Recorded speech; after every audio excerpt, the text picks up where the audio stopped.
Hey everyone, welcome to the Promethean Tides podcast. I am General, and this is Breaker. Hello, Breaker. How you doing? Oh, snap! Oh, snap indeed. And we're joined by Parallax for this episode. He was actually in the end part of the last one, but I guess he's going to be here for this whole show. So how you doing, Parallax?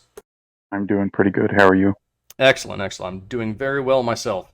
Uh, Great. last week, I wasn't exactly entirely on the ball because I was uh, dealing with at the time a little bit of the old salmonella infection that was very unpleasant. I had a fever for like 5 days, and I felt like absolute shit. Thank you, broccoli cheddar soup. But you know what? It was a great weight loss technique because in 5 days I lost like 10 to 12 pounds. And so I got to say, that is phenomenal. I don't know why it is that more like white women don't try that weight loss technique. A little bit of suffering, but you know, pain is just suffering. Pain is just weakness leaving the body. So, They're anyway, too busy getting their intestines eaten through by frickin' tapeworms. Hmm. there is also the tapeworm strategy, also legitimate. So honestly, there was some news this week. Let's see, we had Ryan Kelly, who is running as the Republican for governor of Michigan. He was arrested because I guess he happened to be at the January 6th insurrection. And I guess that because he waved his hands in the wrong direction at one point, the FBI has decided that he ought to be arrested. Of course, this is the peak democracy that is just maximally fortified and ensures that everything is going as planned. It's a beautiful system that we have. Um, Someone tried to, I guess, assassinate Brett Kavanaugh. In general, I would say that I'm mostly against trying to assassinate Supreme Court justices, but you know, America is going to do what America wants, so there was that. The economy continues to kind of be in the shitter. Gas prices continue to go up. Food prices continue to go up. It continues to look like the American public is absolutely fed up with the Democrats, and it continues to look like there will be a red wave in this midterm coming up. And if you happen to live in a district that is part of this midterm, you should definitely go out and vote for your representative because, especially in the primaries, because that is very important. That is how we get assholes and stupid people to maybe not lead our country as much. So that was basically the news this week. I just thought, you know what, it's kind of more of the same. So maybe we can just kind of skip past the news and get into some other, maybe more interesting discussions. Yeah, Breaker, what's going on? Uh, you know what? I sometimes wonder about all this insanity. But, I do have to say that we here at the Promethean Tides podcast disavow any and all political violence, especially assassination attempts on Supreme Court justices and or politicians of any persuasion whatsoever in all contexts for now and forever.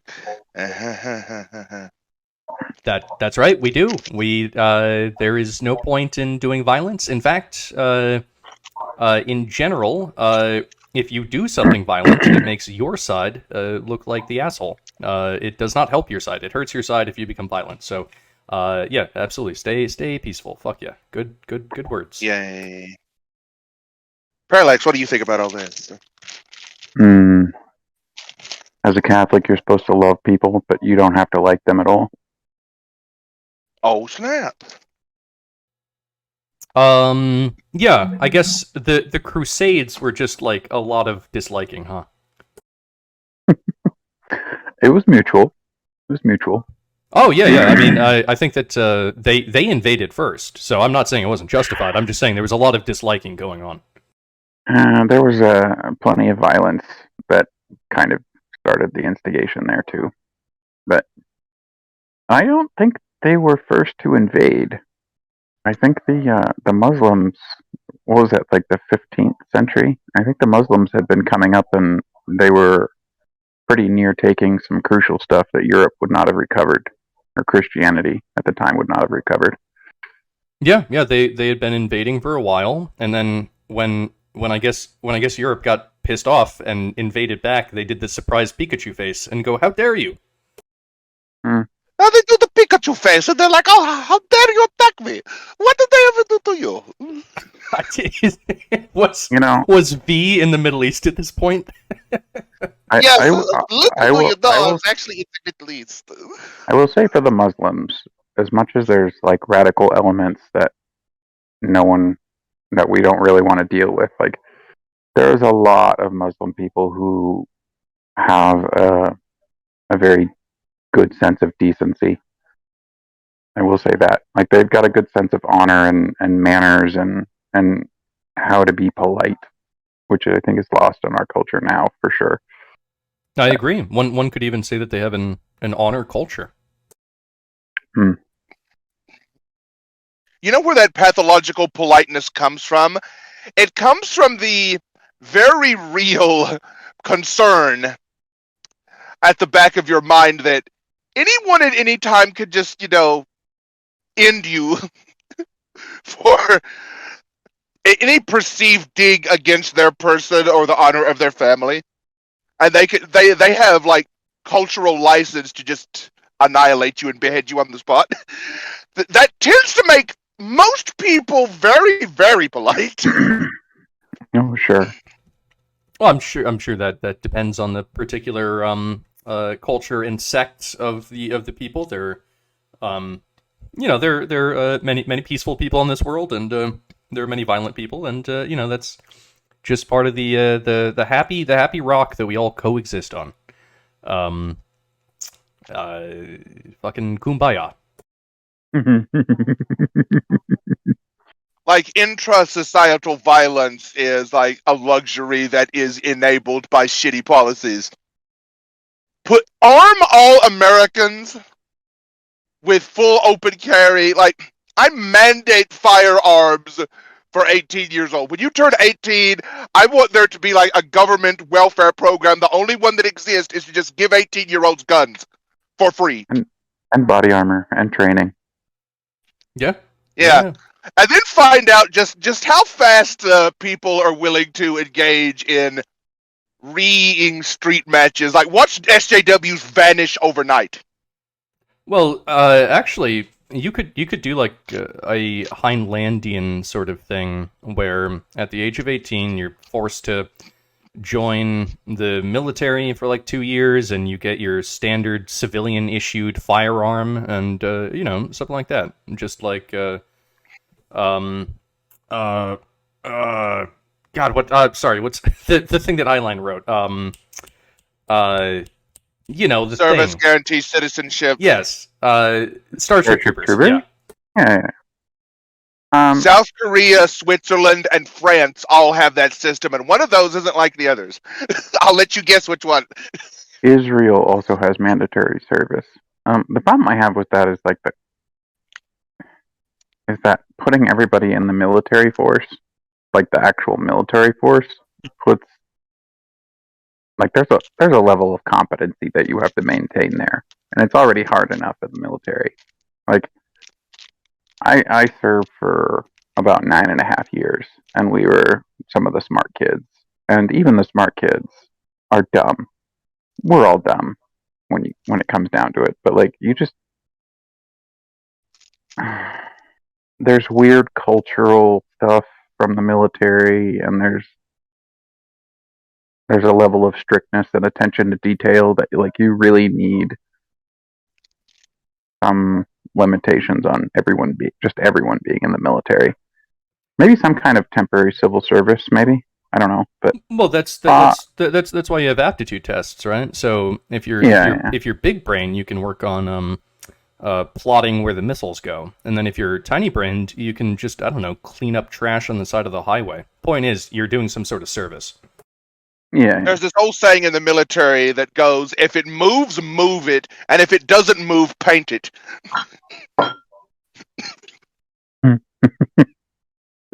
It's probably sadly true.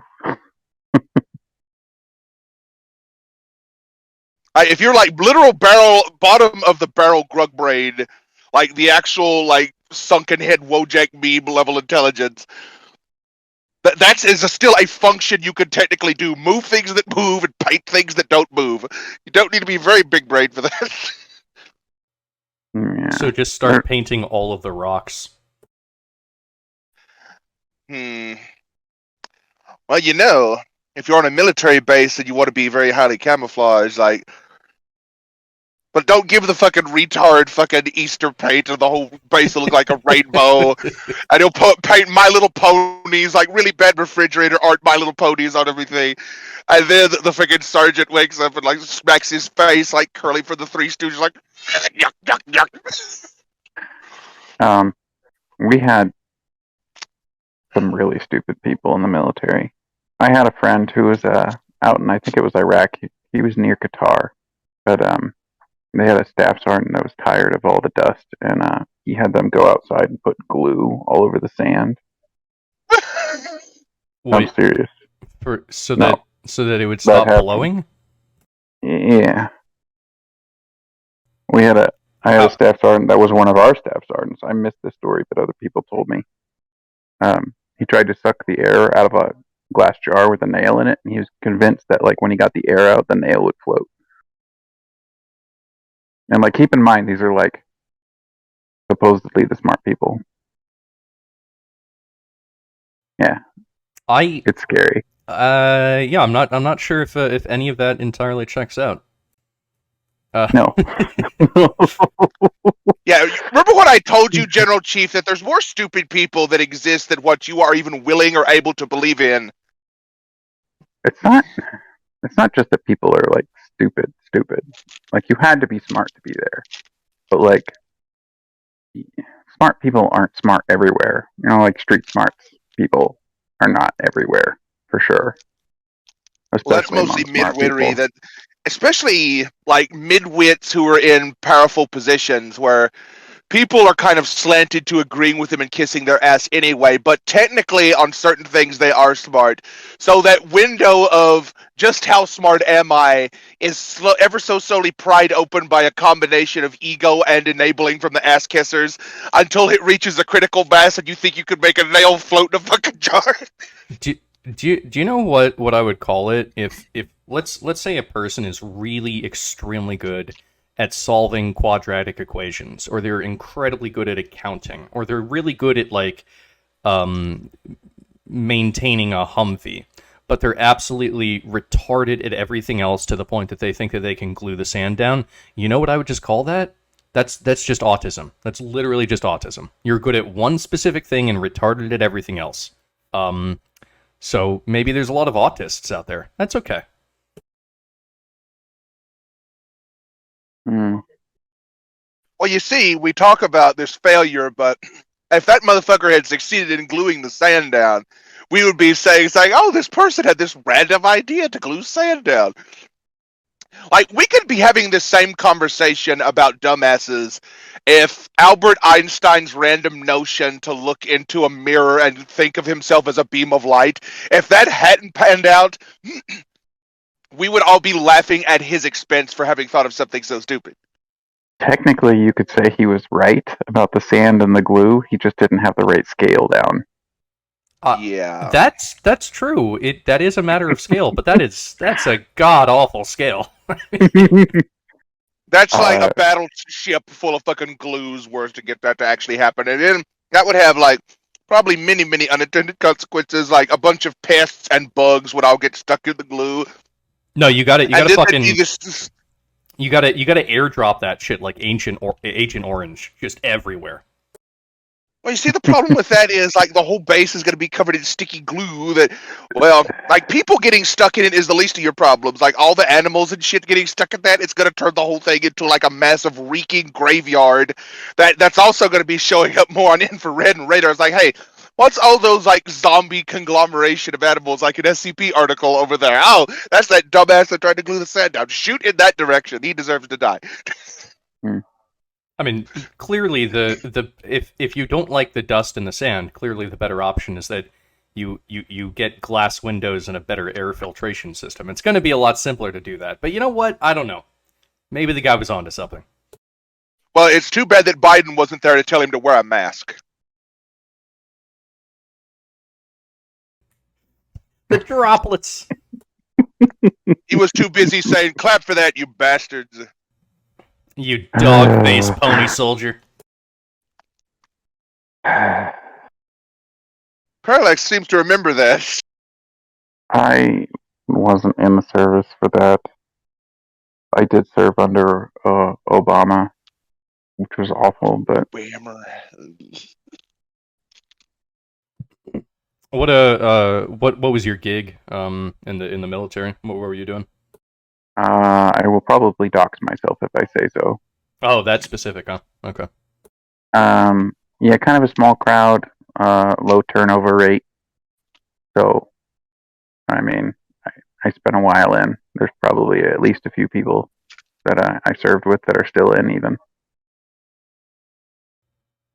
Back in college, I was friends with a Marine. We would go out drinking all the time, and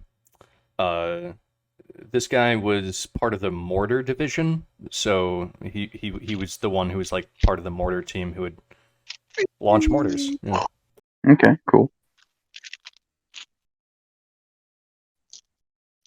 Hey, aim the mortar at that big, like, mound of glue over there because that dumbass tried to stop the dust from floating. Yeah, I wonder how that helps the foxhole, you know? If you dig in trenches, does that reinforce the sand enough? Right, yeah, we haven't considered the applications of glue when it comes to trench warfare. Yeah, that's a good point. Maybe that's what the Taliban did in Afghanistan, is they just glued caves together. Oh, yeah, they weren't like naturally formed or anything. They just took some sand. The genius bastards. Started gluing.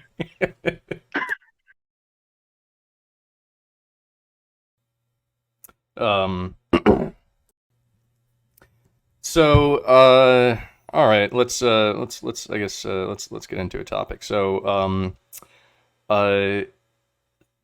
I was thinking the other day, and this could be just spurious correlation. I don't know, but historically speaking, it seems as though civilization has tended to move north. So, the cradle of civilization was the Fertile Crescent in Mesopotamia, and that was the heart of a few empires. And then later on, you had Greece, and then you had Rome, and then you have some shit going on with French, with the French and the Germans. And by the way, fuck the Germans. Nobody likes you. And then you had like the British Empire, where the heart of that empire was London.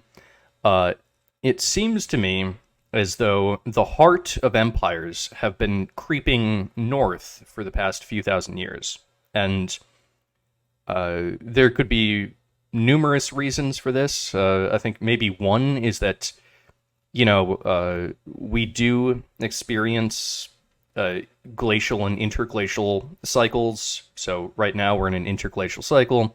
It does seem as though the world is warming up. I'm not so certain that humans have that massive of an impact on this, but it does seem to be kind of like just part of the natural cycle of Earth. Why are you denying science? No.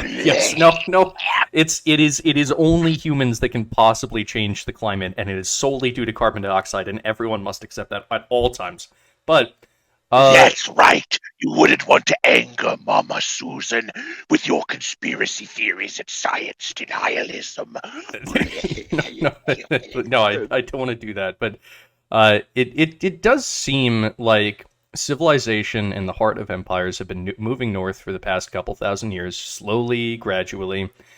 But what if it keeps going north? Like, in that case, Canada, Alaska, and Russia are going to be like the hot spots. Like, Alaska would be the new California, and once the North Pole melts, and you can just set up all sorts of shipping lanes in the Arctic Sea and get access to all that oil, that's going to be an insanely booming economy.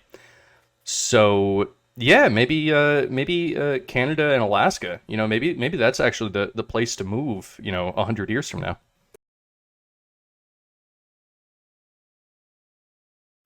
Yeah.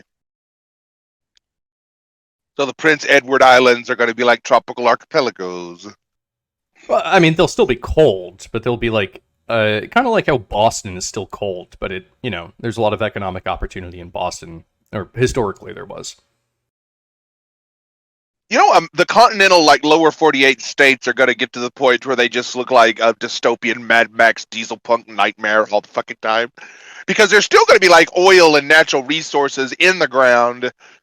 And once the whole thing kind of becomes an unarable desert, I mean, there's still going to be, like, subterranean shit that you can dig out and excavate. So people are still going to be fighting over that.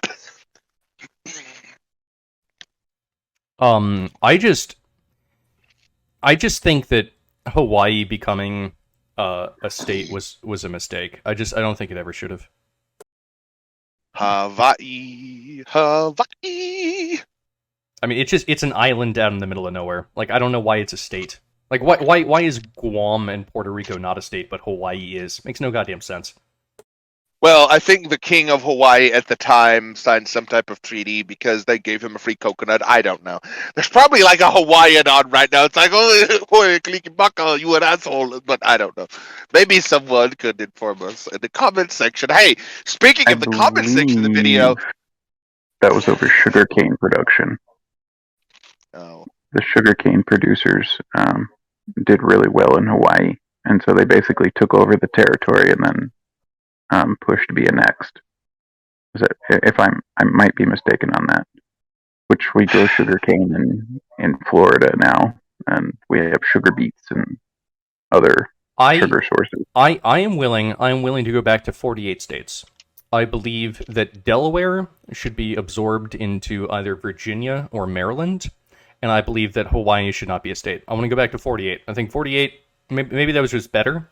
50 sounds like a good round number, but actually 48 has many more prime divisors to it. So you got 2 and 3 and 2 and 3. So it's pretty good. Kind of on the opposite end. I'm kind of in favor of city-states. Like, the cities are just so much different from the rural areas, like in their politics for sure, but like the living conditions, or like the way of life in the city is totally different from the rural areas, and the cities have like way higher population density, and they like tell the rural areas how to live, and the rural areas are like, what are you talking about?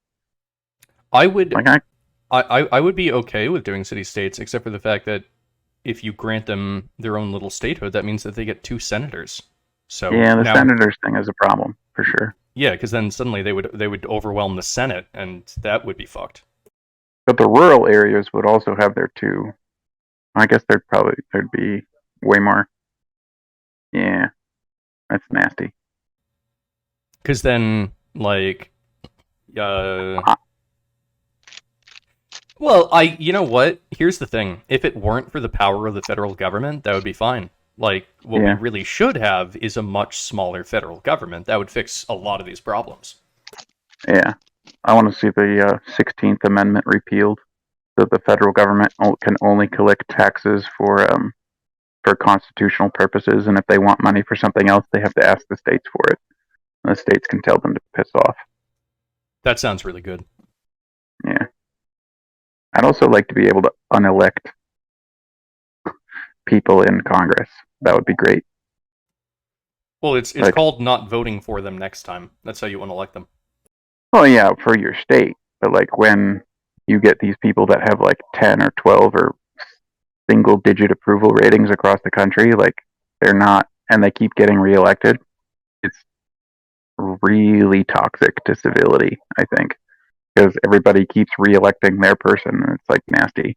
Like if we could just force the turnover of all these people so that like you had to find somebody that was at least civil to the rest of the country, then like you couldn't be such a shitbag.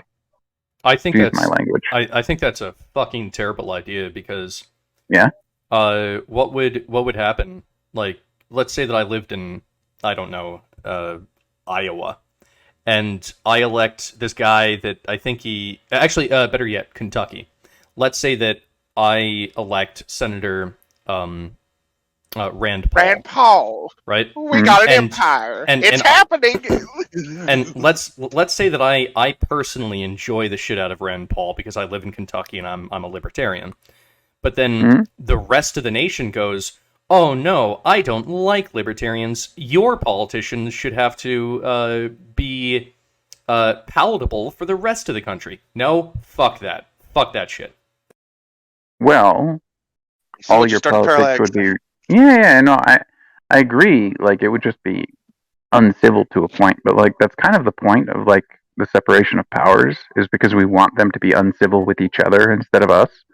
Like if they're just constantly getting replaced and can't do shit most of the time unless everybody agrees on something, like all the politics are local. Like I'm not saying it's a good idea, but I just don't like most of the assholes up there. Well, I think that most of the assholes are very much. Like a representative is almost like a lobbyist to the federal government in the interest of a very specific group of people that live in a very specific area. Like their duty is basically kind of to be a lobbyist. That's a very good fair point. So to the rest of the nation, they are going to be assholes, except for the specific group of people that they're representing. Now, the the part that makes no sense to me is that sometimes you'll have an area that keeps electing a person, that keeps dicking them over, and keeps not doing anything for that group of people, and that person keeps getting elected. I'm thinking of maybe like a Nancy Pelosi here.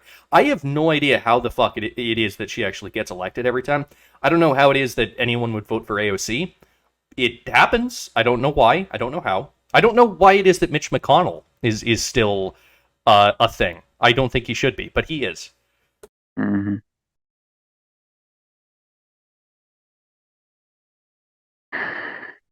I think, in some sense, not that socialism makes sense, but that it would be more attractive to people who live in heavily urban areas, due to the fact that it's so much harder to own like substantial productive property as an individual or as a family.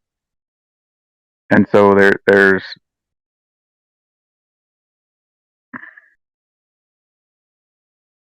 I it's just the struggle for people living in the cities is different in a sense, and it's not always. I can kind of see how they'd be more attracted to that, but at the same time, they're more in an opulent environment where they can afford to think outside of practicalities, and they don't really. As long as the gives me that money keeps coming, like they don't really care. Well, I think that sort of thing has happened in America. I mean, you still have red states and blue states, obviously, but I think that a lot Mm-hmm. of the divide is at this point it's just city versus not city living, more rural or even suburban living. Uh, it's this it's the people that live in cities. They've all joined together. Like in theory, someone in San Francisco shouldn't have that much in common with someone who lives in Brooklyn, New York, and yet they seem to vote on all of the exact same policies. So Mm-hmm. I guess they've all banded together. They've made a cabal of cities versus the cabal of people who don't live in cities. I don't even think it's. I guess I don't know what the population divide between cities and rural areas are. I don't think it's that strong. But yeah, kind of essentially. It's Like how many people live in cities versus how many people don't. yeah. I don't know actually. I would assume it's somewhat equal, especially if you count the suburbs as the non-city living. But I haven't looked into it. Mhm. So you've got Hispanics are cutting almost 50% Republican now. That's a huge shift. And the black community is it African American or black now? I'm sorry, Um. I don't know the POCs are shifting. Yeah, I'm not More sure conservative. what the correct term is. I I have heard basketball Americans, but of course that is not the appropriate phrase. I think it's just black, right? Black is okay. Well, I prefer the term grape drink enjoyers. I okay. Don't diss the grape drink. Yeah, we all love the grape beverage. Everybody does. We all know it. You see, we are all equal after all. We're coming together. Okay.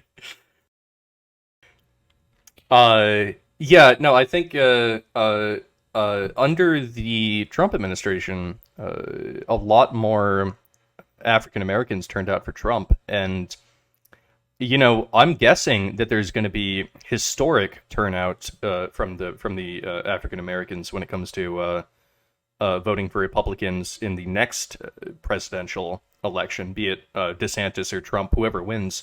I think that people are going to be surprised at how much the African Americans will flip for the Republicans, because like the Democrats can hoot and holler about racism and how important it is to turn your kids trans, but at the end of the day, they are the ones who brought gas prices over $5 a gallon. So, I mean, at a certain point, everyone has to has to think practically. Hmm. I mean, racism arguments and institutional racism, those are really arguments for freedom and to tear down corrupt establishments. Like it's the argument to decentralize everything in a sense. And they just word it a different way. Like the schools are institutionally racist. Like we're gonna put in all these anti-racist policies into the schools and whatnot. And conservatives are like, hey, we've been ordering for school choice forever.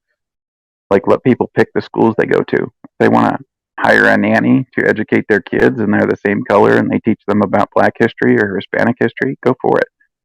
Like I don't care. Like I don't mind being around people of different races, but if you live in New York, I don't care what New York does to itself. Stop telling us what to do with ourselves. That's just freedom. Yeah. No, I totally agree. It's very strange that the Democrats have spent the last century setting up a lot of these institutions, and then they say these institutions are now racist, and the way to solve this is to allow us to put even more institution in, because that clearly will solve all the problems. Yeah, Marriage licenses prevent people from marrying outside their race or uh, other kinds of marriage. I mean, like, why is the government involved in marriage at all? Like schools, see, public schools. that's something that I completely agree with. I have gone on record saying this. I do not believe that there should be gay marriage, or at least not under the government. There should not be gay marriage. I also don't think that there should be heterosexual marriage. I believe that marriage is an institution of the church. I don't think it has any place in government. I believe that if you want the tax benefits and whatever else legally under the government, everyone should have a civil union. But if you want to have a marriage, that should be something that is under the church and God.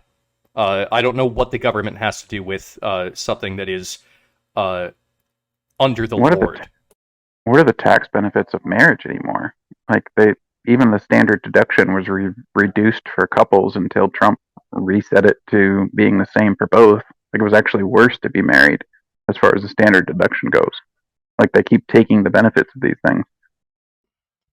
Well, Like, I don't think that they actually want. I don't think that they want people reproducing. Period. I think they don't want a nuclear family. I don't think that they want heterosexuals coming together and having a healthy relationship and producing offspring, because I don't know, some shit about climate change. We're making too many of ourselves, and we need to cull the population. Like, I don't know what they're thinking, but well, all of their yeah, policies seem to be anti-natalist. well, they're pro-abortion for sure. But like, then if you look at like welfare policy, um, the war on poverty, they incentivized split parenthood. Like, financially, like if you're living in the same parent household and one of them works, then like, oh well, you make more money than you qualify for the program, even though they may still need that money. Right. They Like, wanted the poor. Basically, they wanted to break destroy up the family. break up especially the African American family, and make it so Yeah. that the poor black women don't marry a person, they marry the government. And it's been absolutely toxic. It's one of the most evil things that you could think of, and they just did it, and we've been dealing with it for decades now. Yeah, I mean, Republicans haven't been effectual on that at all either, because you could simply make an argument like, they're like, oh well, you need to work in order to qualify for these benefits, and like, there's disabled people that can't work. I'm not arguing for or against welfare right now. I'm saying, like, you can have it as a per person basis, you know, like, don't count couples. People, families would stay together more likely. They can share financial costs and like not have fathers outside the household, and still benefit. You can have tapered systems of money so that like people make more money, and the amount of money they make from the government goes down like proportionally, but so that they still make more money for actually working. Like, there's all these things that could have been done that they just didn't do because the fight was more politically beneficial than the solution. Well, right. If you can basically construct a class of people that are dependent on the government, and you are a party that is advocating for these government programs, then you have constructed your own voter base that they won't leave you. They're kind of enslaved to you, and they have to Oh always yeah, vote for you. And so, but I'm saying it hasn't been in um, the Republican politician's mind to actually solve the problem either, because the fight over it, having something to fight over, was more important for politics. Because like, the places that have want more welfare in their voter base, say, um, because welfare is at the federal level instead of the local level, like, those are going to vote for the Democrats and be a captive audience, because they've created their own voter base. And then the places that don't want or need those policies are going to vote against it. They're going to vote Republican, and then they always have something to fight about. And like, for one, it could have been done at the local level, and they could have suffered their own consequences. And then two, like, there were solutions that would have allowed people more of a ladder instead of a trap. And neither side actually wanted that, I don't think.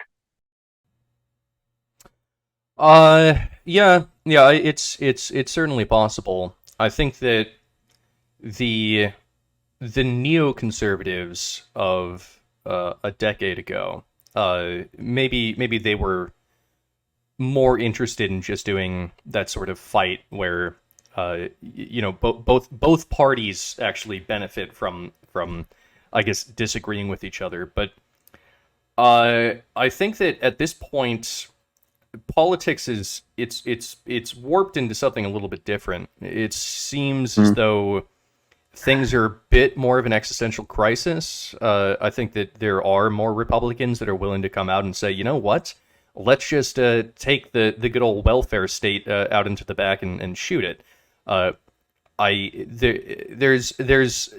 There's more fervor on either side, and it seems to be less cooperative like scuffles, and more like actual genuine warfare between the parties, which maybe is a healthier place for a nation to be in, honestly. Yeah, I think disagreement is healthy. Like, you need to find somebody you disagree with in order to learn and self-discover. So I think it's good. I like where the Republicans seem to be going with removing their incumbents and such. I saw the debate. Go ahead. I think that you said that you didn't want to necessarily tackle welfare. I do. I think that we have to get rid of the welfare state. I think that it has caused basically nothing but problems for all people involved. The taxpayer causes problems. The people who receive the welfare, it causes problems for them, generational problems. I don't think that it's done. Like, I think for every ounce of good that it's done, it has caused a pound of problems. I think it has to be gotten rid of, fundamentally. Since we're getting into it, I absolutely agree with that. It's a perverse incentive for the government to exploit people. It's political slavery, in a sense. They just they take the money or inflate the money away from everyone else, and then they give it to people in a dual form of slavery. One group is constantly paying money that they often don't have, can't afford to pay, and the other group is receiving money in exchange for votes. And it's untenable, I think. I think that there were better ways for the Republicans could have gotten people out of it than just saying, oh, we're going to get rid of it, or oh, we're going to make you work. Like, you can say, like, okay, for every dollar you make, we'll take away 50 cents of your benefits, and like, so you would work yourself out of the program if you could work in order to make more money. Like, instead of, like, because if you work a little bit, then you can lose your whole benefits, and you still haven't made enough money to make up for the benefits, and that's just a trap. Like, if you do that to people, they'll never get out of the system. Like, if you progress their productive effort with how much they actually make and take home, people, I think, would mostly naturally get out of the system. And then you can scale the system back from there in order to push people to be more competitive. I think would have been way better than just, like, trying to shoot down the program after it had become incumbent. Well, you could, like, I'm trying to envision, like, a simple way to do this. So you could say that, you get welfare to bring you. Let's say you do this system. You say, if you are working, then welfare will bring you up to $20,000 a year. So let's say that you're working and you're only making like $15,000. Welfare will provide $5,000 to bring you up to $20,000 or something like that. Whereas, why work at all? Well, whereas if you, let's say that you're not working, then welfare will provide you with $12,000, right? So it's like, as soon as you start working, actually you see a large increase in the amount of money that you have. So, when you're not working and you're just subsisting on welfare, you get $12,000 per year.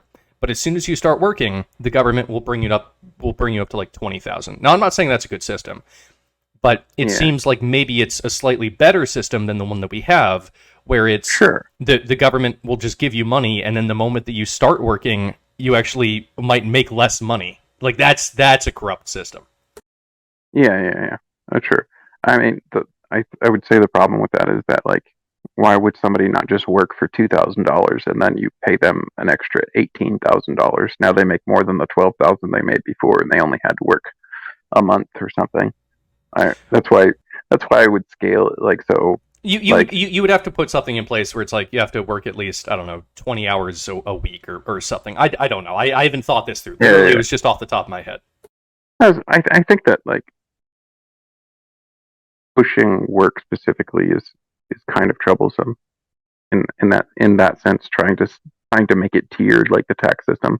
That's why I would say, like, there's this base amount of money, and then, like, every dollar you make, we take away a portion of the dollar in in what we would have given you in benefits, and they just push themselves out of it.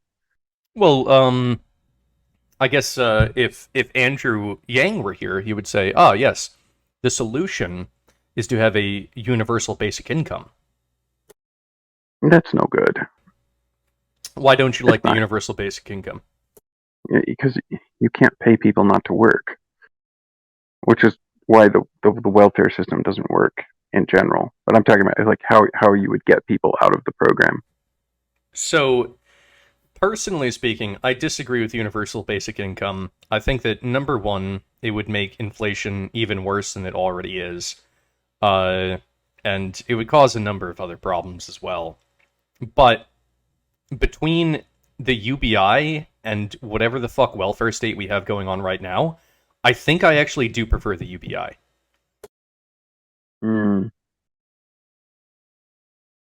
The only case where I think UBI or welfare makes sense is in the case of a consumption tax, like a sales tax. And that's just to neutralize, to make the system more progressive as far as who pays what amount of tax. Because you really don't want to tax your lower income people, because everything they buy is necessities at the low end, right?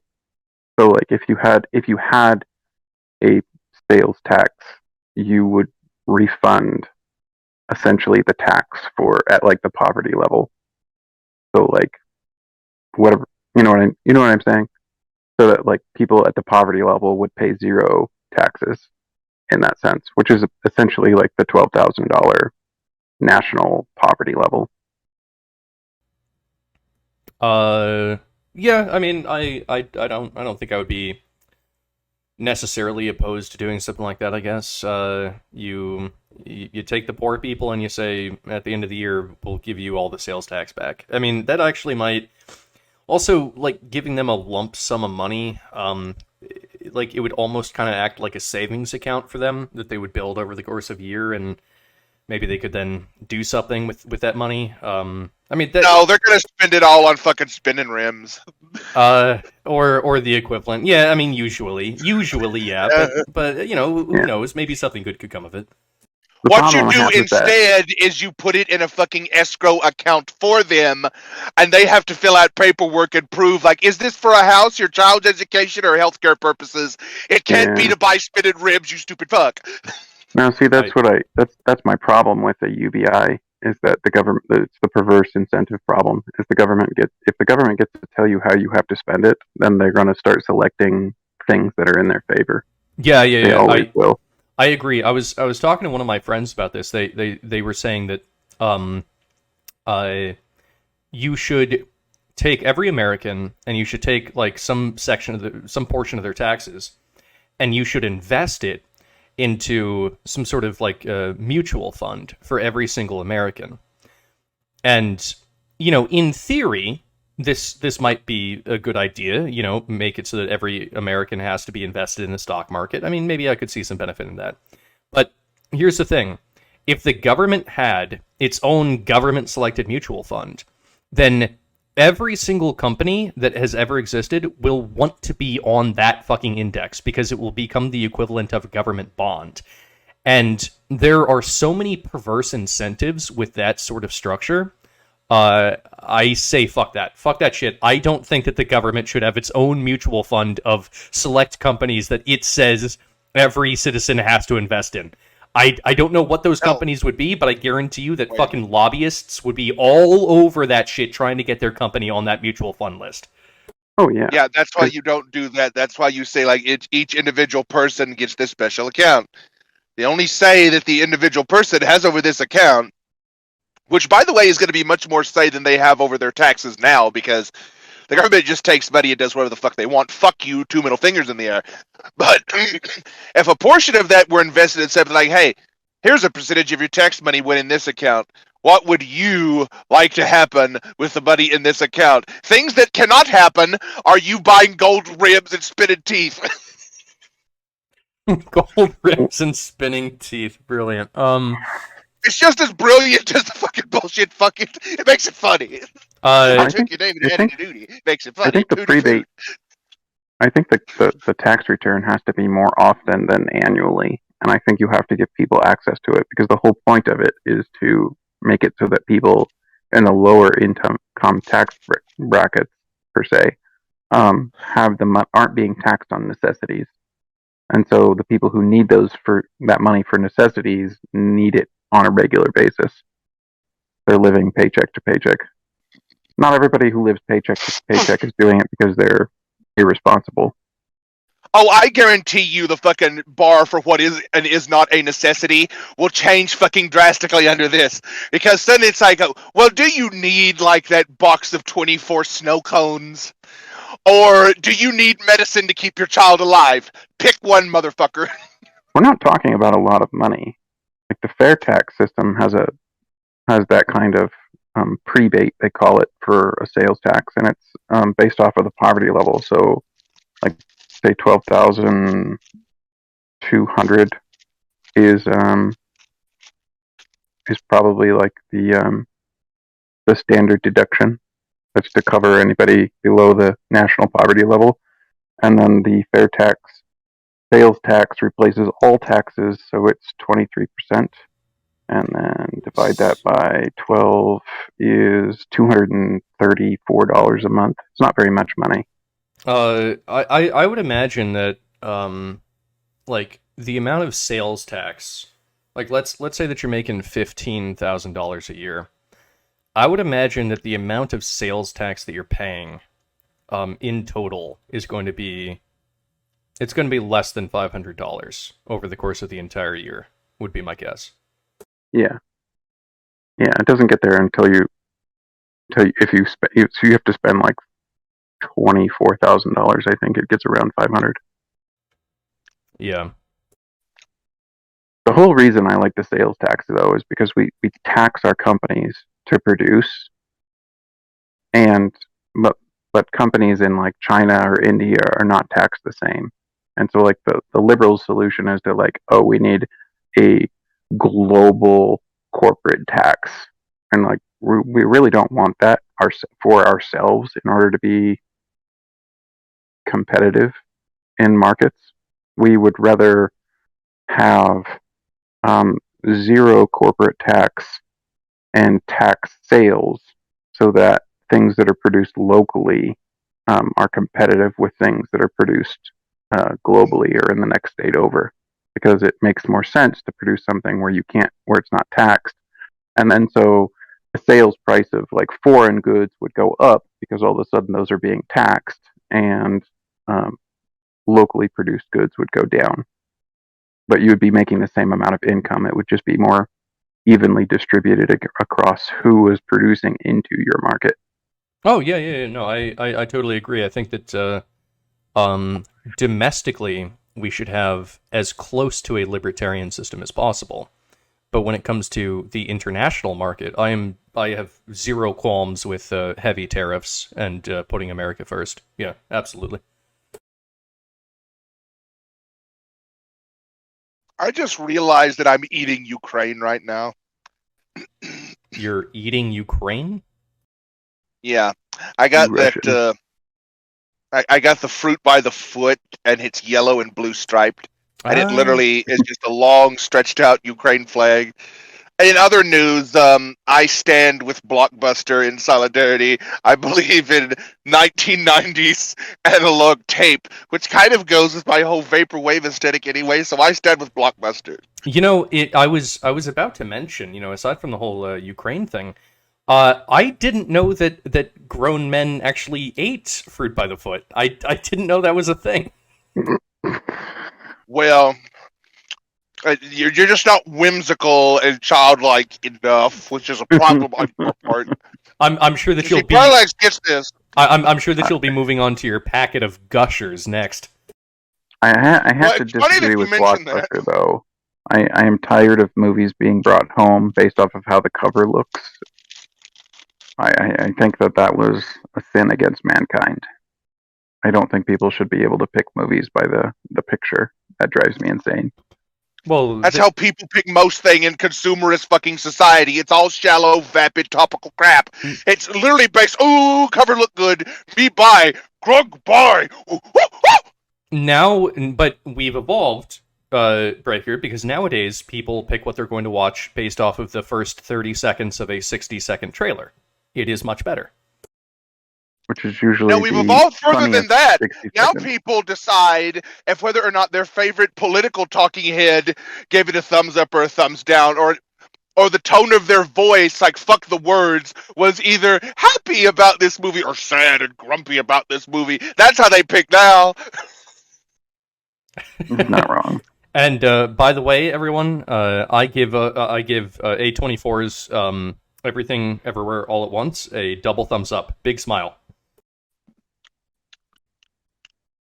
Happy movie. Buy. Consume product. Beat boop beat. Good, I am good movie. Go watch. I am a human who enjoys movies and sweet baby Ray's barbecue sauce.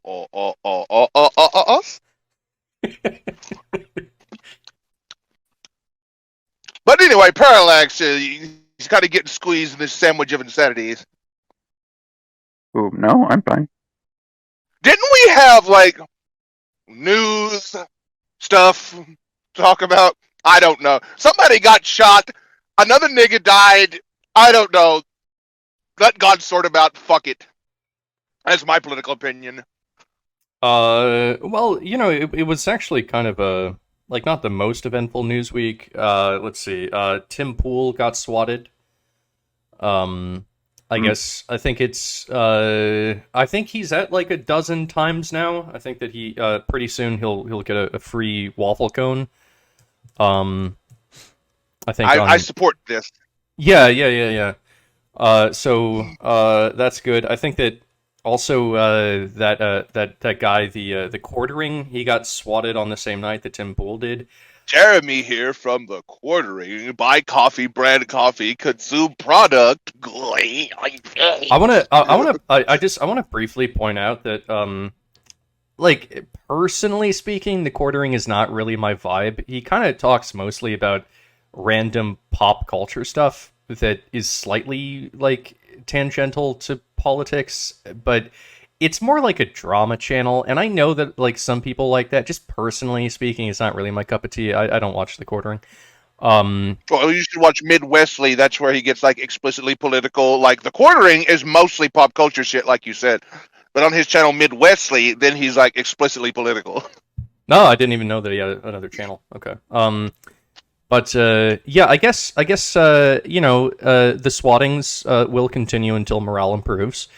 And I think that maybe, you know, this is a sign that politics is becoming more of a contact sport. And I don't know if that's good or bad, but I think it is maybe Not endorsed. I guess maybe that's the direction that things are going. Do you think it's the same SWAT team each time? Yeah, it's different states, so it couldn't be. No, it's the exact same SWAT team. They're on a tour bus and they just go around America, just swatting. No, I mean for like all 12 times on seriously, Tim yeah. Pool. Like, wouldn't that be Like kind the of Tim Pool embarrassing? guys, to raid the the same Tim Pool building? guys, they all know him by name. They're like, oh, it's Tim's house again. Hey, Tim, how you doing? We got another call about a Bob. We got to check the house again for the 10th time. Yeah, it is actually the same guy as Parallax. You're not wrong. He literally says, yeah, I know them all by name now. I'm like, so how's your kid, Bob? They're probably drinking buddies. They're like, you know, at the bar. You're like, yeah, I'll see you tomorrow. Like, what's happening tomorrow? We'll be at your house.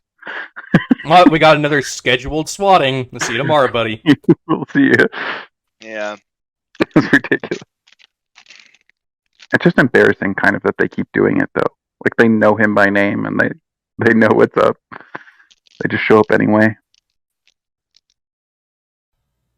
You know what I think it is? This is conspiracy talent, so get your tinfoil hat on.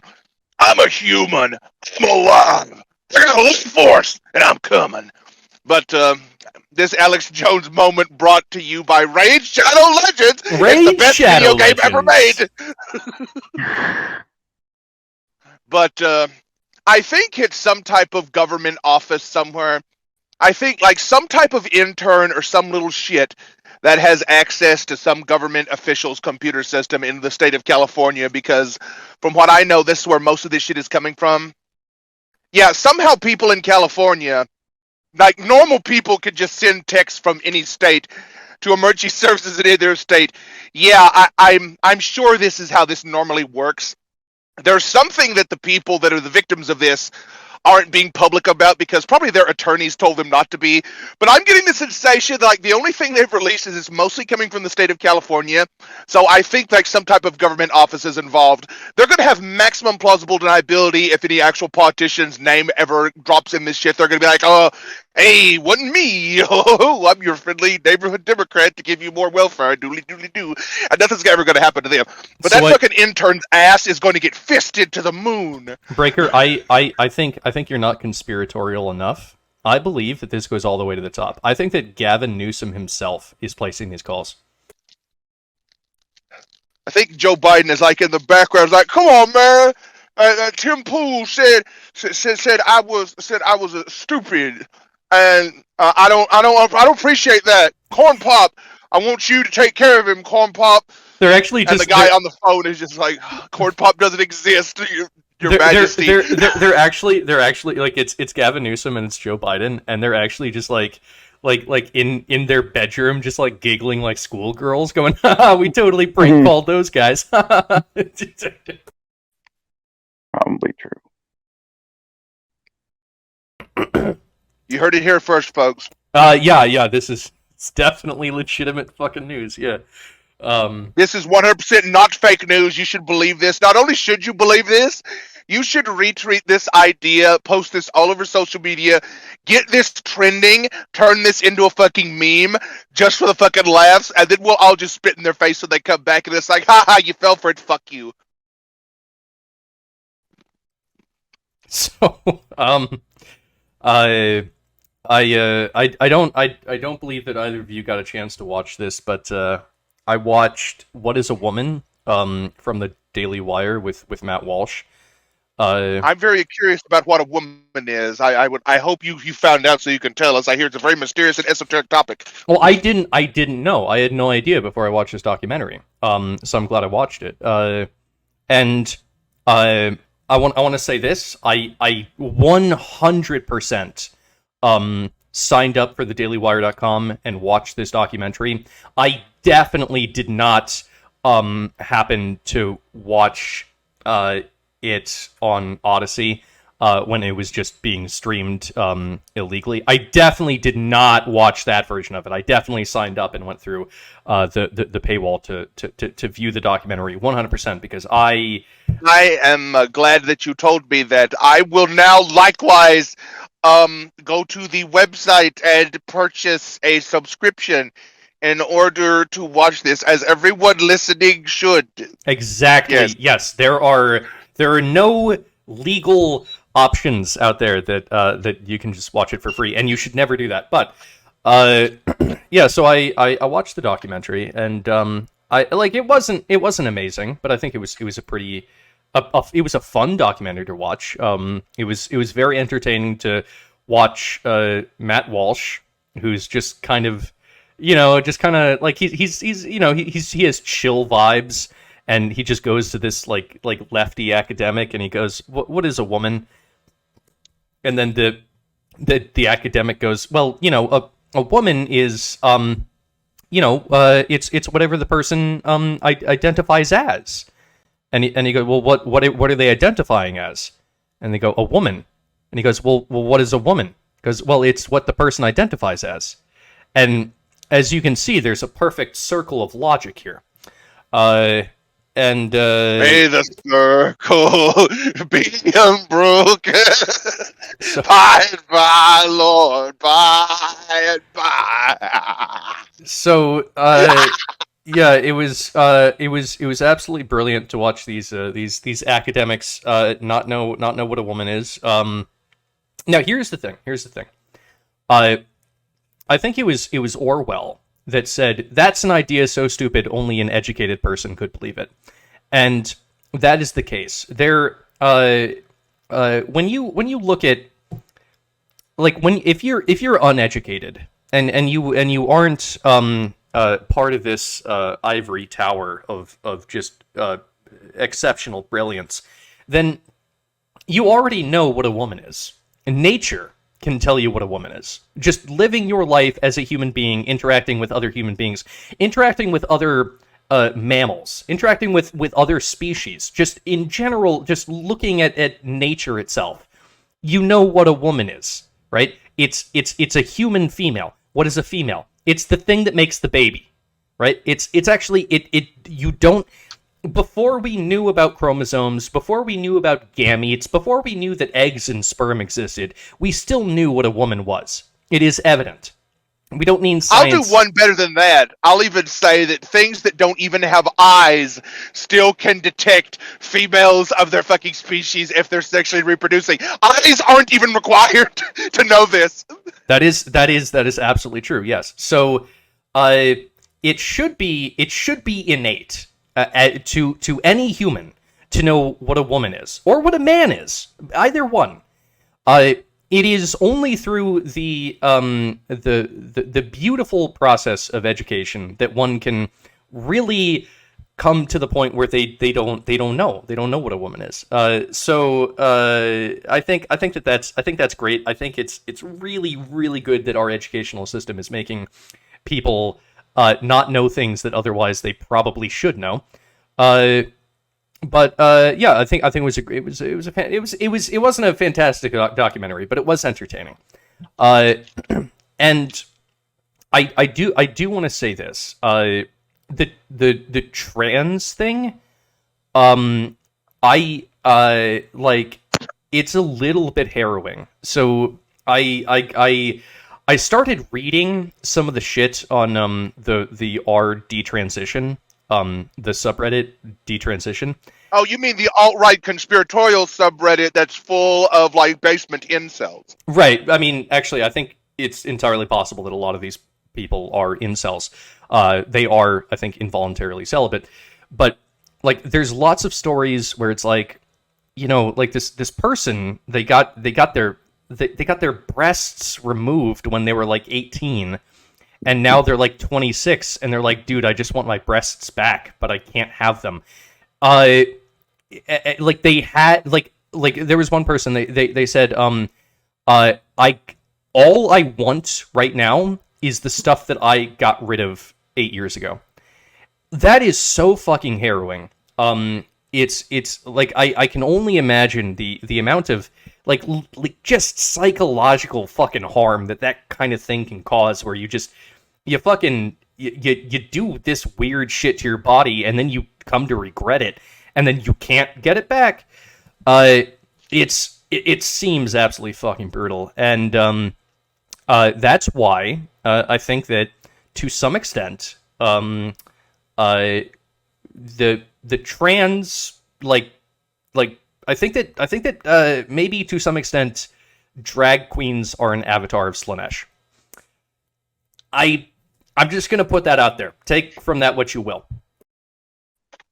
You know what? I actually think drag queens are more evil than that, because, you know, Slanesh might be the embodiment of like sexual fucking degeneracy, but there's a type of diabolical honesty, as paradoxical as that might seem, in that, more so than there is in a drag performer, because if you think about it for a moment, drag queens and drag performances are like the last type of minstrel show that is still acceptable in Western polite society to just have as like, oh yeah, let's all go to the drag queen show.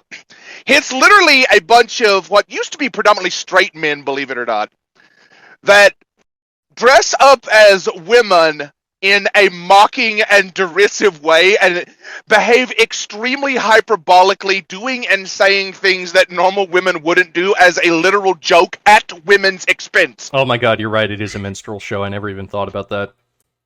Because it's a caricature of a woman. It's not like they don't act like women, it's a caricature. It's an over-sexualized, hyper-feminized, like curvy fucking skin tight dress, wig that's 3 feet fucking tall. Bulge clearly It's really showing. like a clown show. Yeah. No, it is, because no woman actually acts like a drag queen. I don't think I've ever encountered a woman that even is attempting to look like a drag queen. Except Lady Gaga, but if you look at Lady Gaga on a good day, she's giving Barbara Streisand the run for her money. Who's Barbara Streisand again? What did she do? People are going to Google that, and they're going to know exactly what I mean. Don't worry about it. It's a gay thing. You'll be fine. Let's just keep going straight man. I don't see. I know the word Barbara Streisand, but I actually, was she like an actress or a singer or something? The Titanic.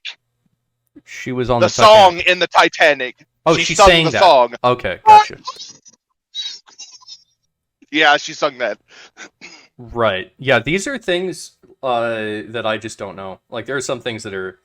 I guess I'm not that well cultured, especially when it comes to... Okay, but anyway, Parallax, the diabolical nature of trans/drag queens. Now, trans and drag queens might be on... There might be similar Venn diagram overlaps, but they're not necessarily overlapping with her. You can be drag, but not transgender.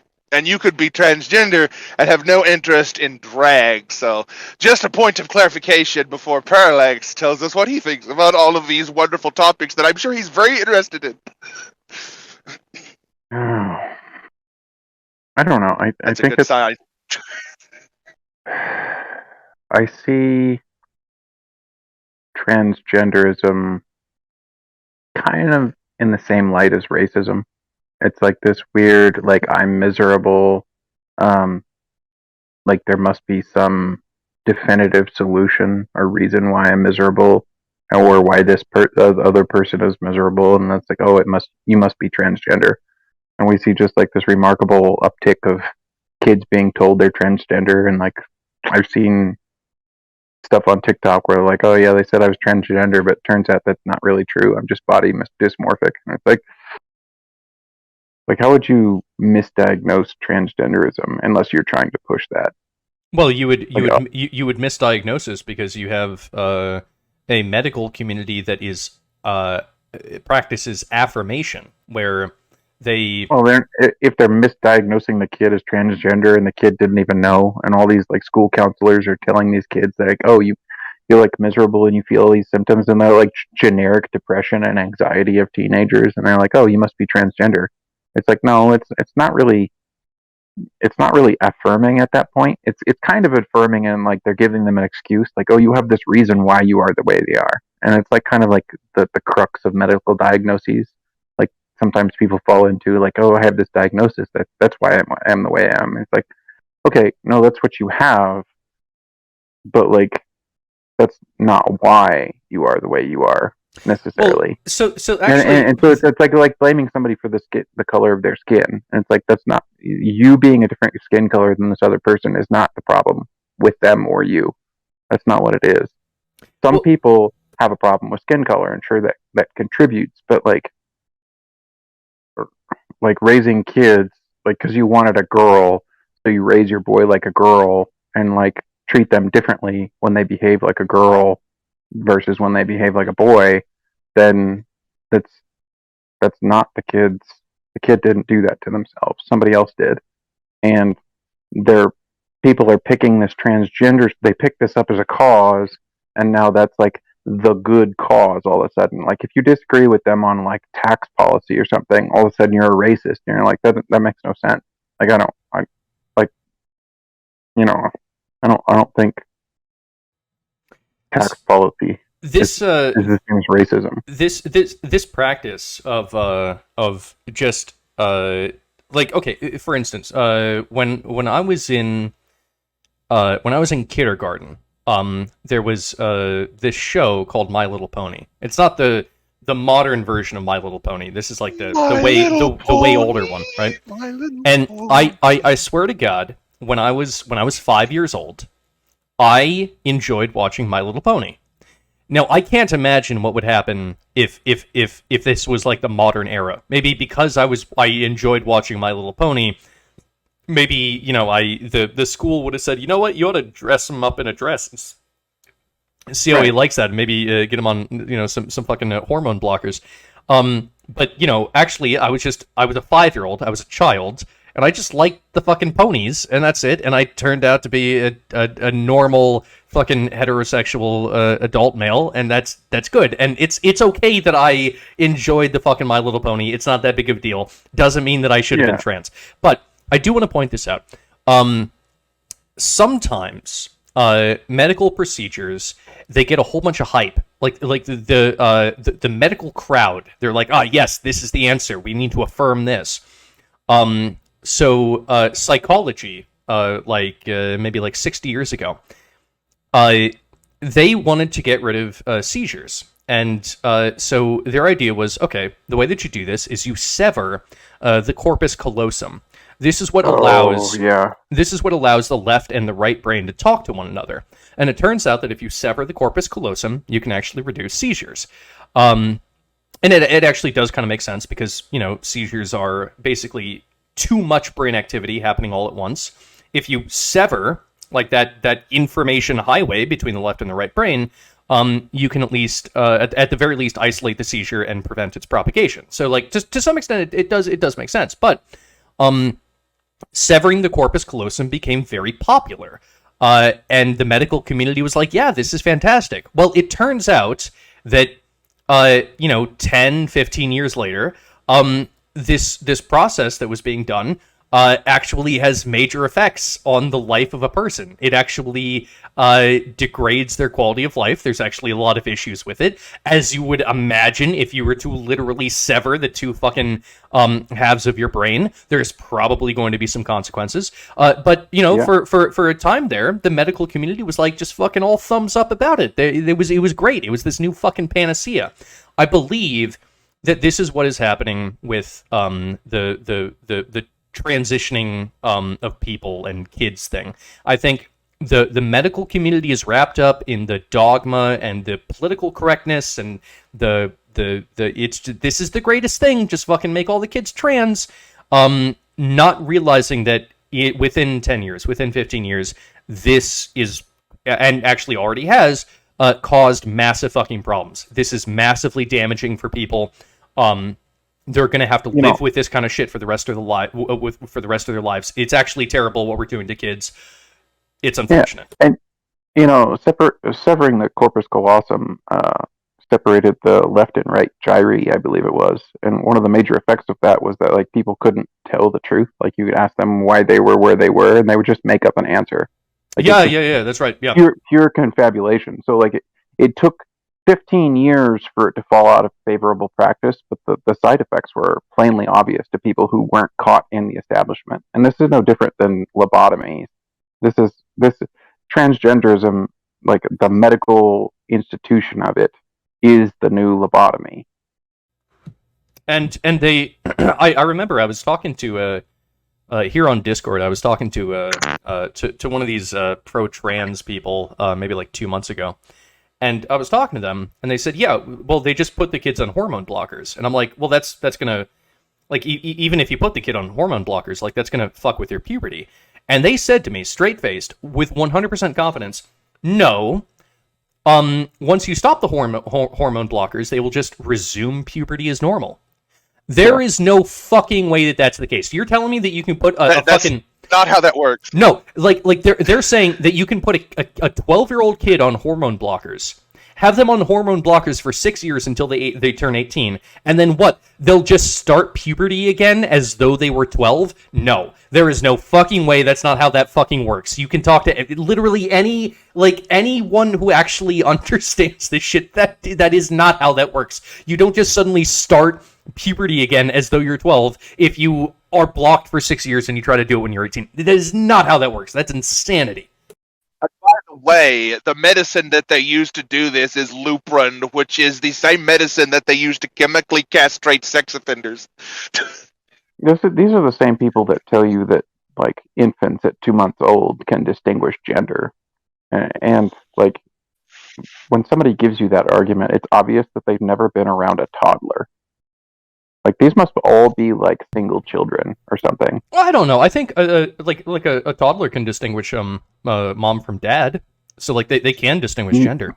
They understand mom from dad, but they don't figure out like that mom and dad are different genders really until later. They really don't. I mean, and even when they kind of have an understanding of gender, they don't really know what that means. Like they're making stuff up way later than 2 months old. Like, they're not talking at 2 months old. Like, once they start talking and like talking full sentences, like, it's clear that they still have no idea what the things are that they're talking about in a lot of cases. I think You know what I mean? I think 2 and 3 year olds can be pretty smart. I think that they absolutely can differentiate like the difference between an adult man and an adult woman, and I think that there are probably evolutionary reasons why it is that they would need to be able to do that. Doesn't mean that they understand what it really means. No, to be like a like gender. that doesn't mean that they can even approach like they can't approach sexuality. They can't approach like their own identity of gender. But like I think a 2-year-old definitely can identify the difference between an adult man and an adult woman, like without a doubt. These people talk about like 2-month-year-olds. These people are transitioning kids who can't even talk yet. It's insane. Well, yeah, no, it is insane. Yeah, it is. It makes no goddamn sense. But I actually it Well, is. by the way, I've heard adults like say with a complete straight face that they would never have figured out how to have sex if they weren't taught how to do it in sex ed. That is bullshit. You don't need a school to tell you how to fuck. If a dog can figure out how to fuck, I'm pretty sure that a human can figure out how to fuck outside of school. I think this person actually believes this, but I don't think they've come to this conclusion through any type of rational thought process whatsoever. I think it's just pure bureaucratic inculcation by the institution. It's like literally like V for Vendetta. I want it to be seen on every television and heard on every radio. Why they need us? Yeah. Yeah, that's true. And No you're matter right, what General it Chief. is. Like dogs can figure this out. Like monkeys at the fucking zoo can figure this out. But if you're taught your entire life that the only way you figure anything out is through the apparatus of some type of bureaucratic state-controlled institution, then mimetically, when you talk to other people about how you know things or how you come to know things, like everything flows from Chairman Mao or Kim Il-sung, the great leader, or whatever.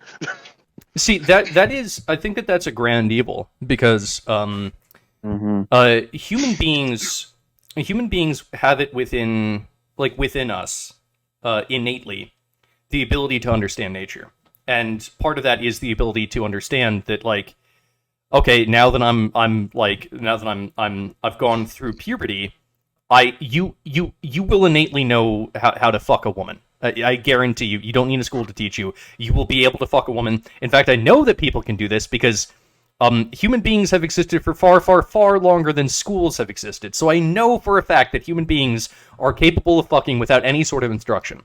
But the idea that it's through the institution, it's through the school that you learn how to fuck, this separates us from our nature. This makes it so that every single aspect of our lives is dealt with through purely the human aspect of things. It's through conceptions that were designed and ordained by humans. It's through governments and systems that were designed by humans. Everything is about what humans have as knowledge, what we have all collectively agreed upon, what we all say is known. Fuck that shit.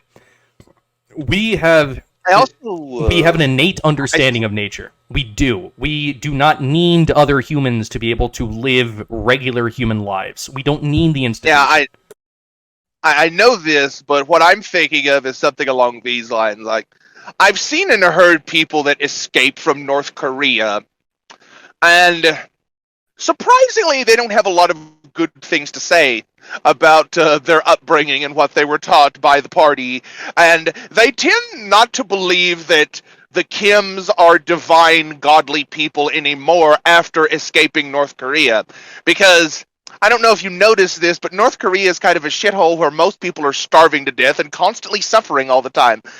But then in America, or in the Western world somewhere, you get like some type of preppy kid that's probably has type 2 diabetes and is a massive freaking fat ass. And he's like, yeah, I totally wouldn't know how to do any of this if I wasn't taught in school.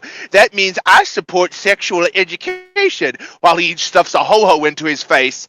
The ho-ho fat kid in America can go on their entire life believing in the bullshit because they have the luxury to do so, that a hardcore tyranny that pounds you into the ground and starves you to death and turns every waking moment of your life into a fucking constant whirlwind of suffering is going to be like, get me out of here at the first possible opportunity, fuck this bastard, but they can't say that out loud. Well, that's because, honestly, North Korea went with a bad strategy. You see, North Korea was like, yo, let's like do an authoritarian dystopia, like 100%, like they wanted to do that. But they referenced 1984, so they went like super authoritarian, fucking boot stamping on the face forever. Whereas America was a lot smarter.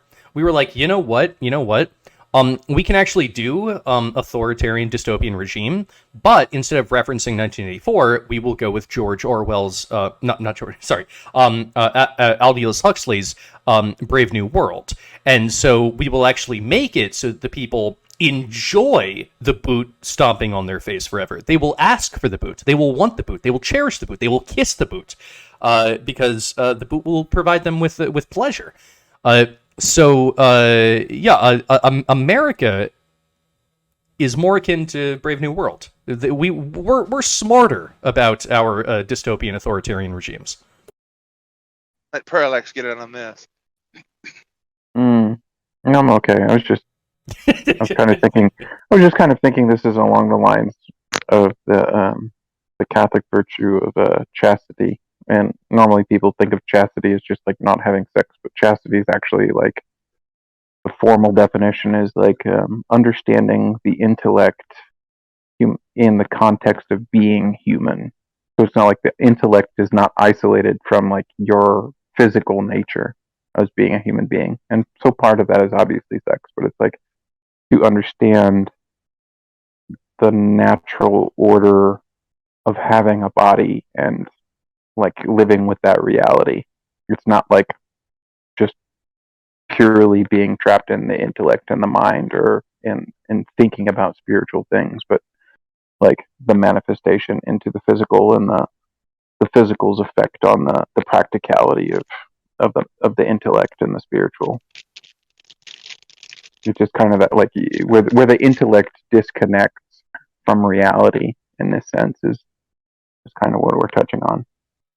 I think that oftentimes the intellect is not capable of fully understanding reality, and it's the arrogance of man to go, oh, you know what? I can't understand reality, so maybe reality is incorrect. It's my ideas that must be correct. Arrogance and cowardice always go together.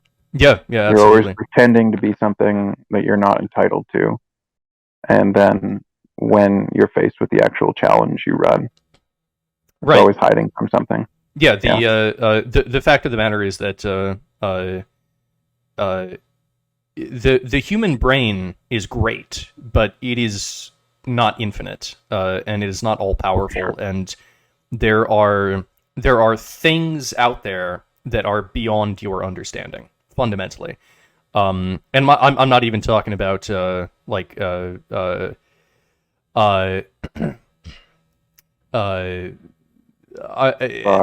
not even talking about anything supernatural here. I guess I'm speaking specifically of, like, for instance, the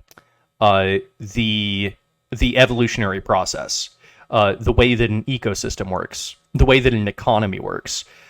These are things that are beyond human understanding. It's beyond human understanding to understand a neural network. It's beyond human understanding to even be able to understand the complex processing that occurs within the neuron of a single amoeba. These are all things that are beyond human comprehension, and we exist alongside them every day. It is incredibly arrogant to assume that all things must match your ideas. That's bullshit. Mm-hmm. Your ideas are just things that you made up one day and that maybe some other people agree with, but they pale in comparison to what reality actually is. There are more things on heaven and earth than are dreamt of in your philosophy, Horatio. Right. Thinking everything must match your ideas is just arrogance for sure, but it's also about entitlement. I think a lot of identity politics in general is about entitlement. It's like, oh, this thing is more privileged, so I'm going to identify as it. I want the privileges of being that. And it's like, you're not that. You just want the privileges of being that. Give me my virtue points. I need more soy. Yeah.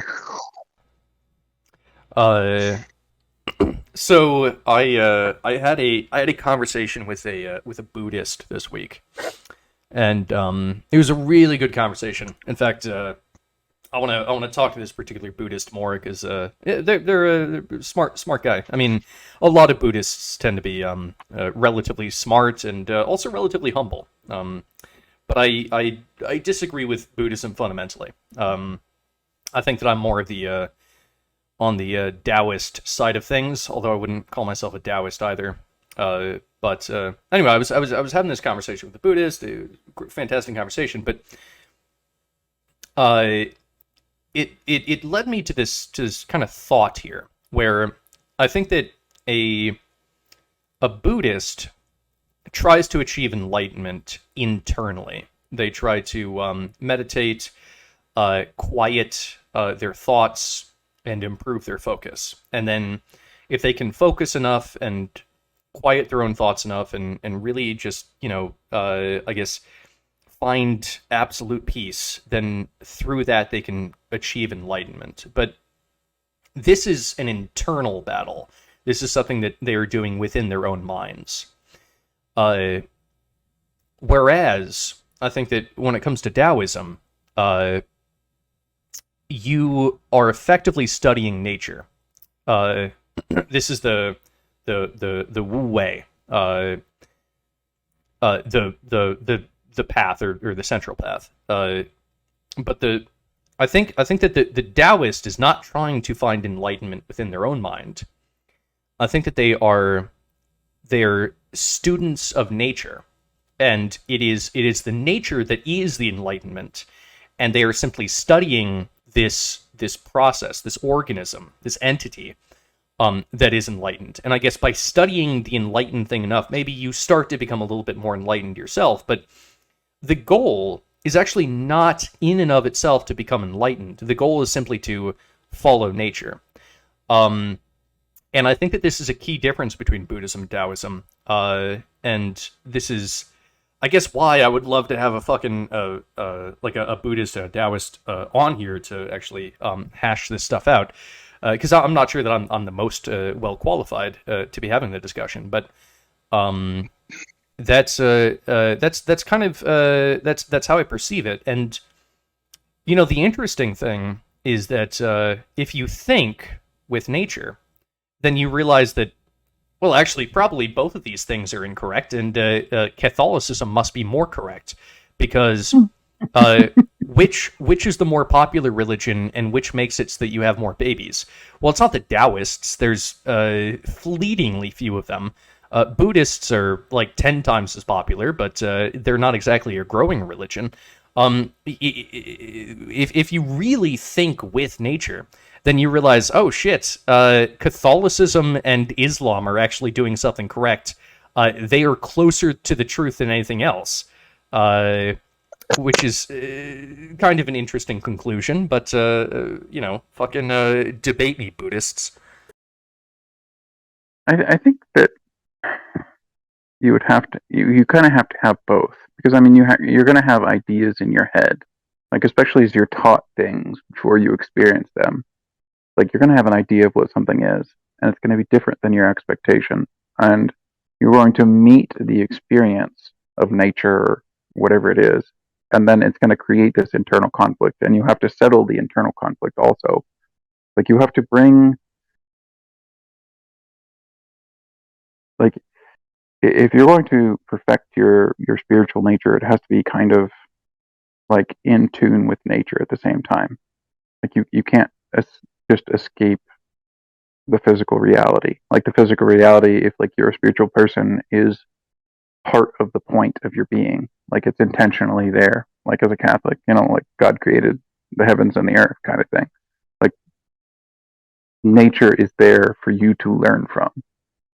And I think that, like, you need the internal reflection also, but like, it can't just be an internal reflection, because then that's only going to be like expectations, and then like expectations that you protect from the experience of the outside world, that could lead easily to arrogance, which is where you running away from the actual experience in favor of the dream or the fantasy.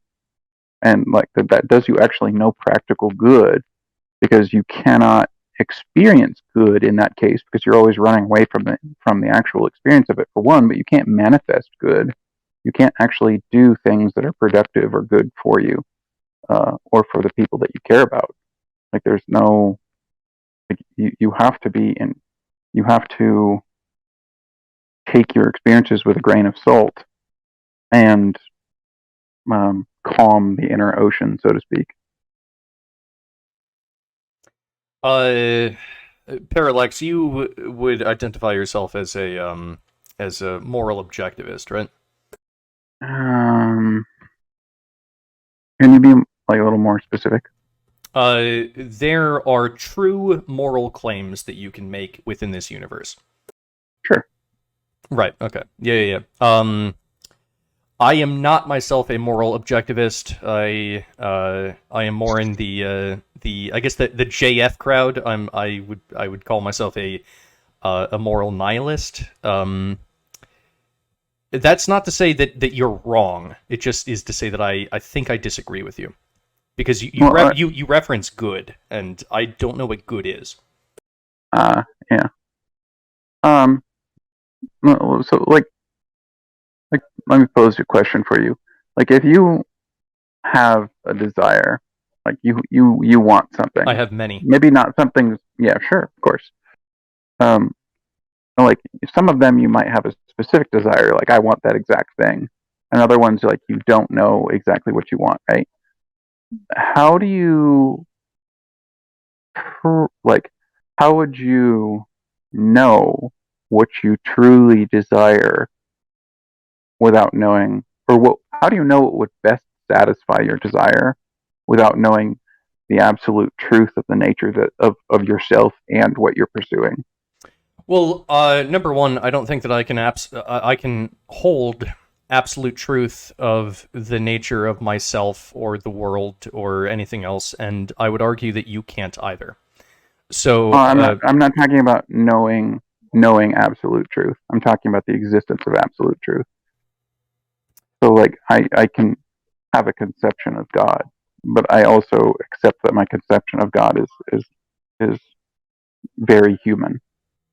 Right? Yeah. It's derived from my own human mind and explanations and thoughts that I've made that are human, and it's going to be constrained by my practical understanding of what God could be. I'm not talking about like, could I understand, like, right, fully know God. I'm saying, like, within your own ideology, your conception of God is inherently flawed, and it must be inherently flawed, right? Right. But I'm saying, so, like, for truth, like, the closer you are to the truth, not necessarily fully having it, but like, you can pursue having a better understanding of truth, and that truth can be about yourself and the nature of the thing that you're pursuing in order to fulfill a desire. And you might pursue something and think it's going to fulfill a desire, and then you get it, and it doesn't. You're not satisfied because that wasn't really what you wanted necessarily, or it didn't fulfill. You had a misunderstanding of either your desire or the thing you're pursuing. But the more you pursue a perfect truth of yourself and your nature and the nature external to you, the closer you get to satisfaction. Right, and so if we were strictly speaking about material reality and empiricism, I think that I would probably mostly agree with you. However, What? what you're talking about is this kind of form of morality where we are dictating or trying to come to the truth of what is good and what is not good. I do not agree that these are things that exist. So Wait a I'm- minute. Hmm, I've go got ahead. something to interject in here. Hmm, If go ahead, liberty is preeminent to truth, if liberty is preeminent to truth, like you also believe, General Chief, why doesn't that liberty include the capacity to make an objective moral claim? Oh, And why does your conception of truth impose and impinge upon the preeminence of liberty to the degree where you can claim with such certainty that truth about moral claims does not exist? So of course you are free to do whatever you like. For instance, I could have the freedom to say that there is a teapot that is circling the sun right now, and until you until you prove that there is not a teapot circling the sun, then I will claim victory. Now, I can do that. I can have the freedom to do so. Absolutely. People should always have the freedom to claim that there's a teapot orbiting the sun for whatever goddamn reason. However, I don't think that most people would necessarily believe in the said teapot. So, from... That's an argument ad populum. Well, okay, then let's discuss the merits of believing in a teapot that's orbiting the sun. From my perspective, you can try to make claims that are evidence-based and that are backed up by empiricism. That's totally fine.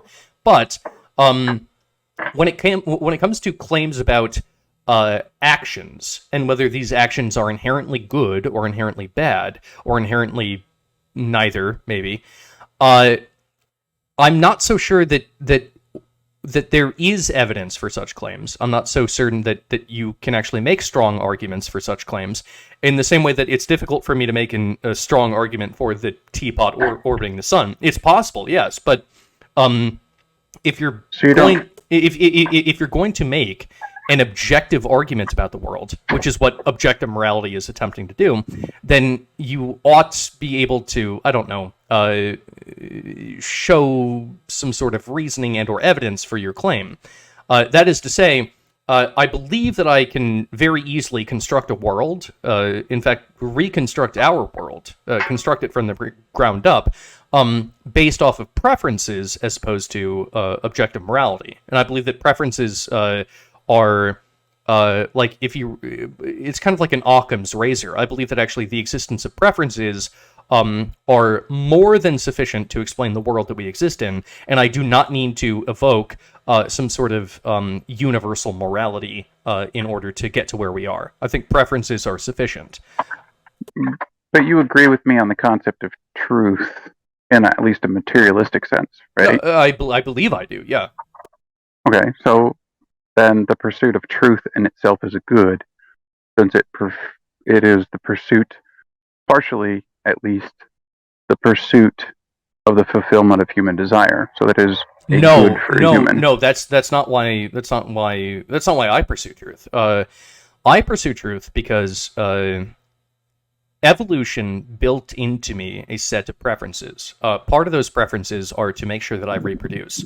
Understanding the world better and trying to understand the truth may give benefit when it comes to copying myself into the next generation. Ergo, that's something that I do. That would be a good. It's just in accordance with your physical nature. Because, well, okay, if you want to describe good as appealing to my preferences, then yes, that's fine. For instance, not appealing to any pursuit. If I go to an ice cream shop, I don't want the chocolate ice cream. I want the vanilla ice cream because Because maybe I'm just kind of a vanilla guy. I actually have never really liked chocolate ice cream. I'm not a big fan of chocolate ice cream. I like vanilla ice cream more, especially French vanilla ice cream. So if I go to an ice cream shop, my preference is to get the French vanilla ice cream and not the chocolate ice cream. So in that way, if you want to say that it's good, therefore, for me to get the French vanilla ice cream, that's fine. We can use that word in that way. But I don't think that that's the way that you use that word. I mean, you're putting a specific in there, but you could say like understanding nutrition is good. It's a pursuit of truth, because it allows you to feed yourself and be healthy and reproductive. The truth is only good so far as the truth is only good so far as it is useful. The truth in and of itself is not good. Well, I'm not talking about facts or what are believed facts. I'm talking about like absolute truth. Well, right. But here's the thing, right? So I can pursue the truth, and I can let's say that I try to, like, let's say I'm Elon Musk, and I figure out a way to take a rocket ship and put it onto Mars so that humans can colonize Mars. That is a truth that I can study, and we can say that that is good, right? However, I can also pursue other truths. So I can figure out, statistically speaking, exactly the average number of eggs that a Virginian catfish produces. Now, this is also the pursuit of truth, but this particular brand of truth is not useful to fucking anyone. Because, yes, it's the truth, but it's not a useful truth. It's not useful in almost all applications to know exactly how many eggs are being produced by the Virginian catfish. So the pursuit of truth in and of itself is not necessarily useful. It has to have a human level usefulness for it to be something that anyone actually wants to pursue. And you can see this throughout all of science. We don't study just anything. We study things that are useful to humans because they're fucking useful. And I guess this would be quote-unquote good, although I wouldn't use that word. Right. That's what I'm saying. Like, there's a bit of a hypocritical fly in the ointment in all this with you, General Chief, that I'm starting to notice just now. What's that? Okay. Now, I'm trying to pick my language very carefully, but I don't really give a shit about offending people, so here goes. It is also weirdly enough, it is a true empirically observable fact that scientifically minded empiricist, atheistic, secular individuals such as yourself manifestly reproduce less than highly religious people. So if you were making a utilitarian argument that pursuit of knowledge is only good insofar as it fosters your reproduction, you would convert to a religion right now. Right. So, you are correct. I'm not religious, and although I have plans, I have not yet reproduced. However, okay, sure. Number one, I'm not making a utilitarian argument. I'm making a preferential argument. I abhor utilitarianism, and I hate the fact that you would even associate me with that line of thinking. Number two, perhaps Catholicism knows something more than I do. Perhaps it is better to relinquish science and just pursue Catholicism because ultimately that makes it so that you have more babies. Perhaps on that avenue, I'm incorrect. Perhaps it is better for most people to relinquish science and pursue Catholicism or Islam or some other religion that demands that you reproduce. That could be the case. That very well could be the case. So, yeah, I guess I am in agreement with you. It is perhaps the case that I'm taking a mal-suited path in life by trying to do some science stuff. Perhaps that's the case, but at the same time, my reasoning stands. I don't believe in objective morality. I'm an objective nihilist. You can be a scientist and still be Catholic. That there's no rejection of science in that. It's just like you said. The concept of good is not the concept of pursuing truth. I don't mean the concept of pursuing frivolous knowledge, because that can be in itself a bad. Um, it's it's the idea that there is a truth and that you're working towards it, but you're doing it in a human relevant manner, like a manner that actually matters to human beings, of course. So I would say that like that, but that helps you fulfill what nature is trying to pursue in you as a manifest part of nature, as a manifestation of nature. You are trying to fulfill something, and the pursuit of truth helps you fulfill that. And it doesn't Yes. have to be like utilitarian pleasure. It can be nourishment, reproduction, things of that nature that are not just natural, but also innately human. Sure, And but to do that, you have to understand science and the world around you to some degree, and you have to understand yourself. I look to nature, and I attempt to study nature. Sure. And Yeah. when I think that's good.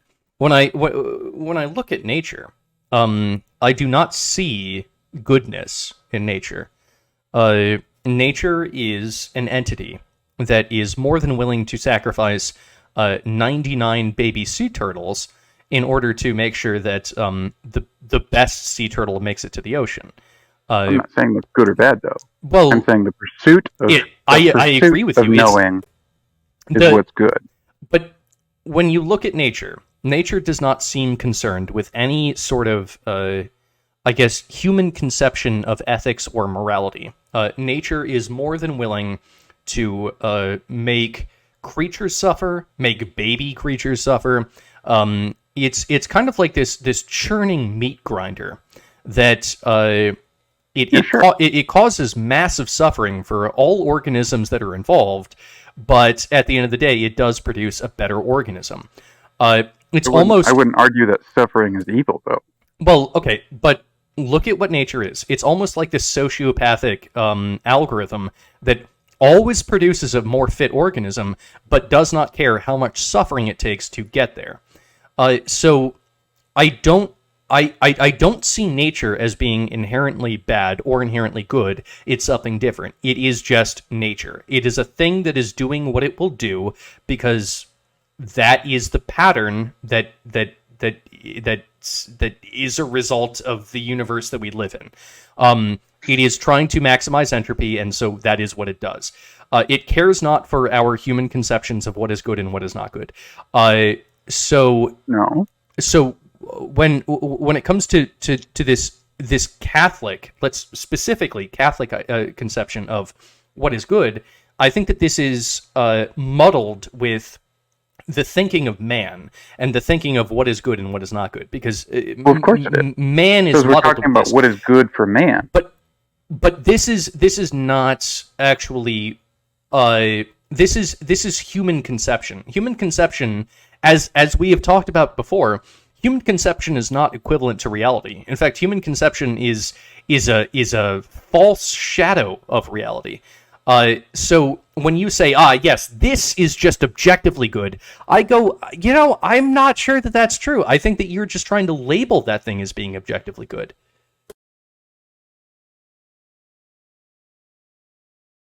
So you think that believing that there's a teacup orbiting the Earth is somehow useful or equally useful as the not at pursuit of all. truth? No, I that was an example. I don't believe that there is a teacup orbiting the sun. No. So studying nature, I'm not saying, of course, that you did. I'm saying that you think that believing or looking for the teacup is the same equivalence to human beings as searching for truth or studying nature or science. No, there's an objective difference between teacup. The teacup example is, so I have no qualms with humans trying to pursue what is reality. I'm an empiricist myself. My issue is when humans decide, there are certain forms of behavior that I'm just going to label across the board, no matter what, as being good. That to me is similar to the teacup. You don't have any evidence for this claim, but you believe in it for whatever reason. And what do you mean? What do you mean I don't have any evidence? But if you say that it's you're saying that it's not equivalent. Searching for the teacup is not equivalent to studying nature. Like there's a clear distinction between the two. At least it seems like in your mind. That's what I'm pointing to. So that would be objectively preferential to, like, because you mentioned arrogance before. Like, arrogance is bad. Like, you're going to make mistakes out of arrogance, and you're going to cause yourself problems and other people problems. So, like, it is preferential to not be arrogant and to pursue truth, no matter what it brings you, right? No, not necessarily. For instance, there are many, many, many species that exist that do not pursue the truth, and yet are we're not completely talking functional. about other species. Well, but we are, because in a human context, for us, the pursuit of truth is good. Whatever idea that we come up with, it would be silly if it only applied to humans and didn't apply to any of the other species on Earth. What makes humans special? So, but how can arrogance be bad then? Well, I'm not certain that arrogance is inherently bad. I believe that maybe there are places where arrogance is actually fantastic from an evolutionary perspective. Sure, yeah, why not? It may not benefit you in pursuing the truth, but maybe it benefits you in making more copies of yourself. And in which case, yeah, let's go for the boys. But my issue is, why is it that one would label one entire category of behaviors as being good and another one bad? Like, how is it that you would even know that? I mean, you yourself said that you cannot know God. You can only have a primitive, almost childlike understanding of God. How is it that you can even be in a position to label things as being good or bad, morally speaking? I mean, at the very least, I think that from your position, one ought to claim agnosticism when it comes to the goodness and badness of certain behaviors. I don't think that you are in any position to claim the objectivity of good or bad behaviors, and I am simply standing here saying I don't think that there are any good or bad behaviors. I could be agnostic about all kinds of behaviors. Like, there's a man picks a flower. Why? There could be an infinite number of reasons. A man murders a child. Is this good or bad? I'm talking about, like, I can be agnostic about whether something is good or bad, or somebody's reasons for doing something were good or bad. Like, it's not always relevant to some degree. Like, I don't think there's a moral quandary about how many sea turtle babies die. That's not a human issue. Okay, then I think that... But I think that, like, if I am afraid of germs and I decide to spray the entire earth with bleach and it kills everything, that would be objectively bad. No, I think that would be objectively an action that you took. I wouldn't claim it as being evil or good or bad or good. Are people going to be hurt by it? Oh, probably, yeah. But people are hurt by lots of things all the time. But it's something I intentionally did without respect for what the consequences were. Sure, but now that's not good. But now you're claiming that as being bad. But why? Why is that bad? When nature itself provides for basically an infinite meat grinder machine that causes great suffering to most things that are involved with it, but we're not going to call nature bad. But we're going to call that action that you did where you bleached the planet bad? It's inherently evil? Why? Why is this inherently evil? What's the justification? Oh, are we talking about evil or bad? Because there's a distinction there too. Well, I guess that we'll have to get into the semantic difference. What do you believe is the difference? Well, first of all, I think we're kind of having an argument about our differences of free will. Like the existence of intentionality. It's possible, but let's get through the bad versus evil first. So, like, if I buy a watch or I build a watch, whatever, and it tells time, that's good. It provides me with something that I can use and be more productive or effective in some way. Okay, that's so goodness is not morality. Goodness is usefulness. Exact, like the specific definition, but it's not strictly a spiritual thing. Unless the watch is inherently morally good. You just said that the watch is good because it is useful. And if you want to use it is a goodness good. in that like if you want to use goodness in that phrase, then 100% I'm on board, because that's how I use the word good. Yeah. Okay. Okay. So I go to the grocery store, I buy goods. It doesn't matter what kind they are, they're goods. I'm providing for myself. Right. Or, Okay. Yeah. So We're on the those same are good. page Those with are semantics. material goods. Right. If the watch is broken or breaks, then it's bad. It doesn't provide for me the thing that is useful anymore. The distinction with Yeah. evil, like, so that's a materialistic aspect that of bad. It's like it's not doing what it should. Evil would be if the watch could decide to tell time or not, and it decided to intentionally set me off my scale just to thwart me or harm me. Is there a goodness beyond what is useful, such as the goodness of God? Is God only good because he is useful, or is he good for other reasons? That's an interesting debate or conversation. I think that God is inherently good and is the source of good, just as such as the same way as he's the source of everything, so he's therefore the source of truth. But you're defining goodness as being that which is useful. So God is infinitely God is useful, the ultimate definition of good, and therefore useful. And therefore useful, yeah, or therefore beneficial. You could say in a way, like the pursuit of God is beneficial. God is the ultimate good, and the pursuit of good is beneficial. Okay, so this is actually this is new ground for me, because I don't think that I've ever met a Christian who defined God's goodness as being that which is useful.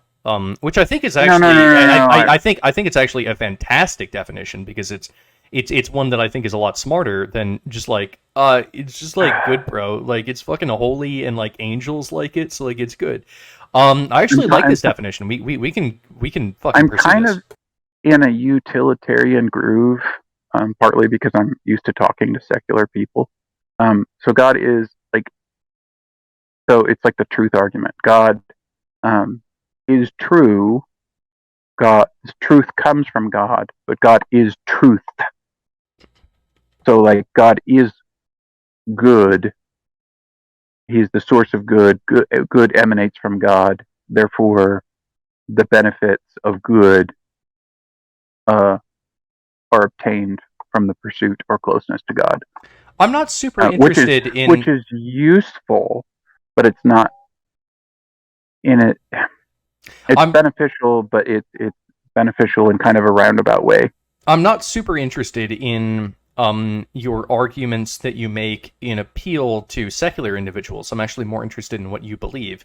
Do you believe that God's goodness is ultimately a function of usefulness, or do you think that it is something grander than just being extremely useful? I think that human beings, as created, are in the pursuit of good. We are designed to perceive good, or to pursue good, for the purpose of pursuing good, which is God.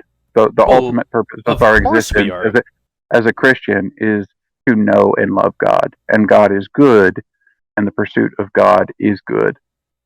So it's more like it's not that we pursue God because it's useful. It's God created us so that we would pursue God.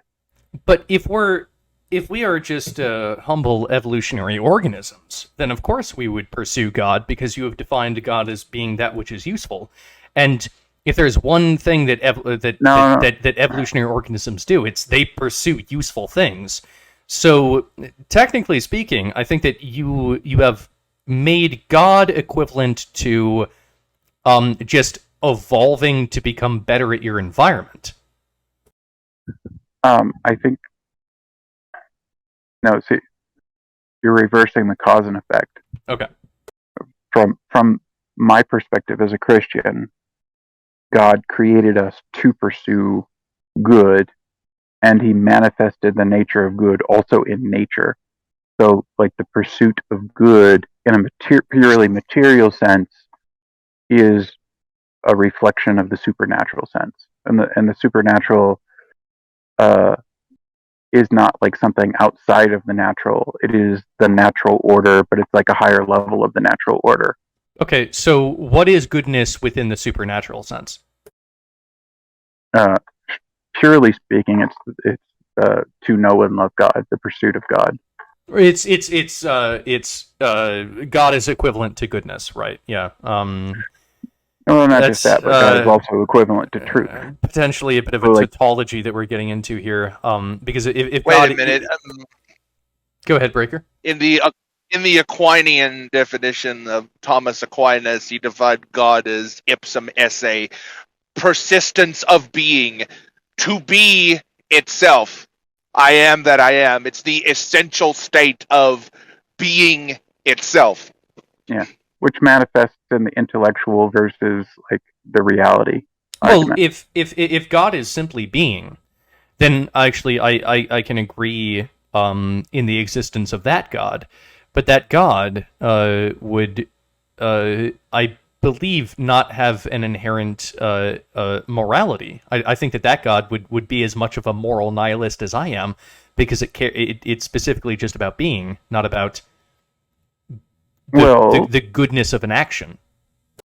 We're not talking about simply existing. We're talking about being. Okay. So to be, like the distinction between being like the arrogance of the fantasy or the dream and running away from like the natural reality, nature, what is true, and actually pursuing what is true and manifesting that internally in the intellect, and then manifesting the intellect into a new state of being.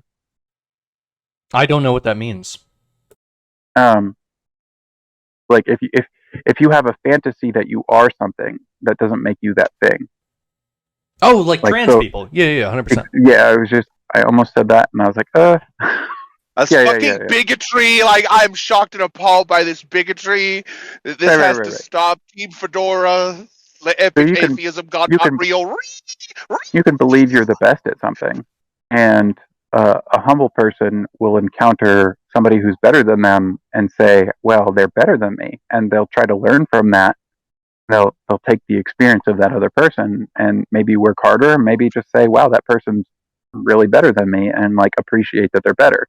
An arrogant person will either try to hide from the fact that the other person is better than them, or they'll try to destroy what makes that other person better. And if the arrogant person succeeds, then they have won at evolution, and in which case the deeds they did were actually beneficial for their gene line. So but they haven't manifested a truer sense of being. But that doesn't matter, because it appears as though life is basically freedom. There is no inherently good or bad action that one can take. So, for instance, I can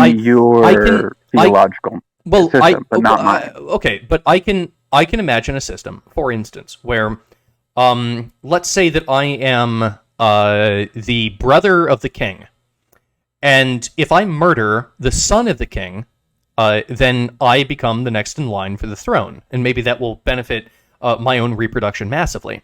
And let's say that I do that, and it actually works out, and now I'm the new king, and I father, 17 children, and I create an entire reign that lasts for 1,000 years. Well, in that case, the action that I took may have been morally reprehensible, according to, the Christian God or a Catholic or whatever, but ultimately that action was, quote-unquote, good, because it was extremely useful for my own genes. That is someone else, though. Well, it doesn't matter, because we live in a reality that does not seem to be ordained or constricted by moral repercussions. It seems to be ordained by the repercussions of what makes your DNA copy itself or not. For instance, if you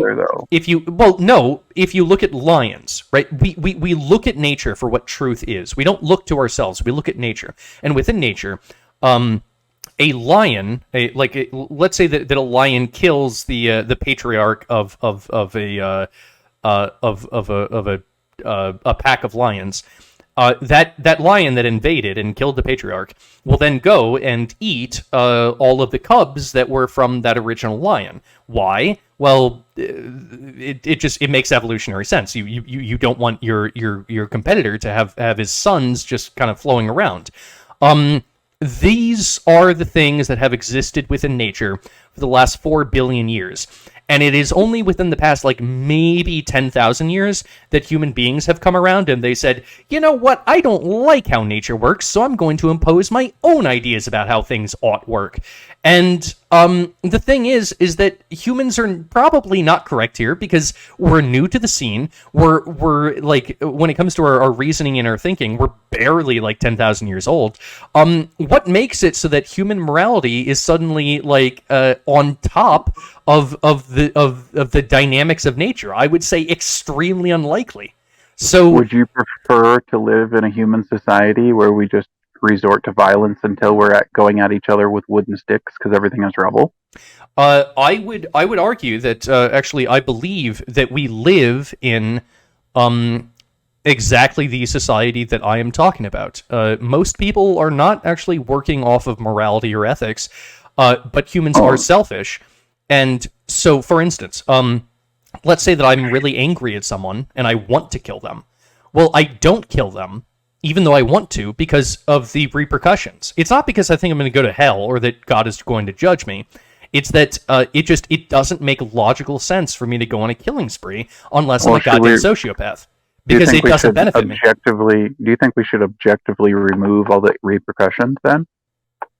No, not because at you're all. talking about the objectiveness of good and evil. Well, then why not? No, it's not bad, right? The repercussions exist as a result of nature itself. Nature itself basically said to humans, hey, if you kill, expect that there will be retaliation, which means that human beings... How's that not objective? It's not objective because it's not universal. It's contextual to the instance that the human finds themselves in. But these are the set of rules that nature ordained upon us. And like the watch example, if the watch has no intentionality, human intentionality, then it can't be evil. The watch is just a watch. It's a tool. Right. So it can't be evil. I'm not. I don't believe a watch is evil. Yeah, I agree with you. Like if a potato doesn't tell the time, it's not evil or bad. Because no, it's not a potato serves a different purpose. It serves a purpose in that sense, a very human purpose. And nature, so objectively, we want those repercussions in a society because they benefit us. Of course, like If we just resorted to violence to solve any disagreement we had, rather than like tolerating disagreement or learning from it, then that would be objectively a worse state of existence, of being for us, would it not? I don't think that I want a fundamentally different civilization than you do. I think that for the most part, you and I want the same civilization. We want humans to remain at in relative peace. We don't want too much violence. We want a relatively stable civilization. We want all of these things, except that I say that this comes down to a preference, and I believe that the reason why it is that people don't murder each other all the time is because of the consequences that nature has put in place. And so within my vision, even though I think that we want the exact same civilization, in my vision, I don't believe that an objective morality is necessary for at any step of this entire process. I believe that it can all be solved by, probably the reason I don't kill someone is because I might get killed back. And so it is probably in everyone's best interest to sort of try to cooperate, because also the Earth itself is inhospitable and is actively trying to kill you at all times. So it makes sense for humans to cooperate. And we don't need morality to justify that. So you're not making a different argument in a lot of cases than I am. You're just calling it something different. You're saying, "Oh well, this is preference," right? And I'm saying, "Well, like I'm not arguing for good as being outside of human preference. I'm saying that like your desire, which is, say, abstract, it's non-concrete, is ultimately for good. Right, It's intended for good, and to some degree, if it were not screwed with too much by outside forces, I'm not saying that people are naturally good, more like naturally innocent, which is a kind of good, but it's not the same. It's preferential, for sure, but that's the nature of being human beings. I'm not trying to separate good and evil from the nature of being human beings. Like, there are certain things that are evil that are specifically evil because we're human beings, not because we're some spiritual creatures. Like, it's just in our nature. You're just using different words in a lot of cases, but I think you're essentially arguing for the same thing. Like, Catholic morality. To cut you off for a second, we're not arguing for the same thing. What I'm arguing for oftentimes results in the same thing that you're arguing for, right? Like, we want a similar outcome. However, you are making the statement that there are objective moral claims that exist out there in the ether. I am saying I reject those. I can construct basically the same civilization as you want to construct, but without any sort of objective moral claims. Are you okay? That's when the you difference. Say objective, you're not. Maybe I'm misunderstanding your use of the word objective here. You don't mean empirical, do you? In a sense. Jesus, I really don't think that you can use empirical with morality, but I mean, I'm not the most well-studied philosopher of ethics, so I actually don't know. So, what do you mean by objective? You're not. Are you speaking like an and ran sense, where it's like you're separating the emotionality out of it? Because I'm. Oh no! I'm not a Randian. I'm not an objectivist. No. Okay. What I'm saying is that I do not believe. So, objectively in the universe, I believe that gravity exists. Do you agree that gravity objectively exists in the universe? Did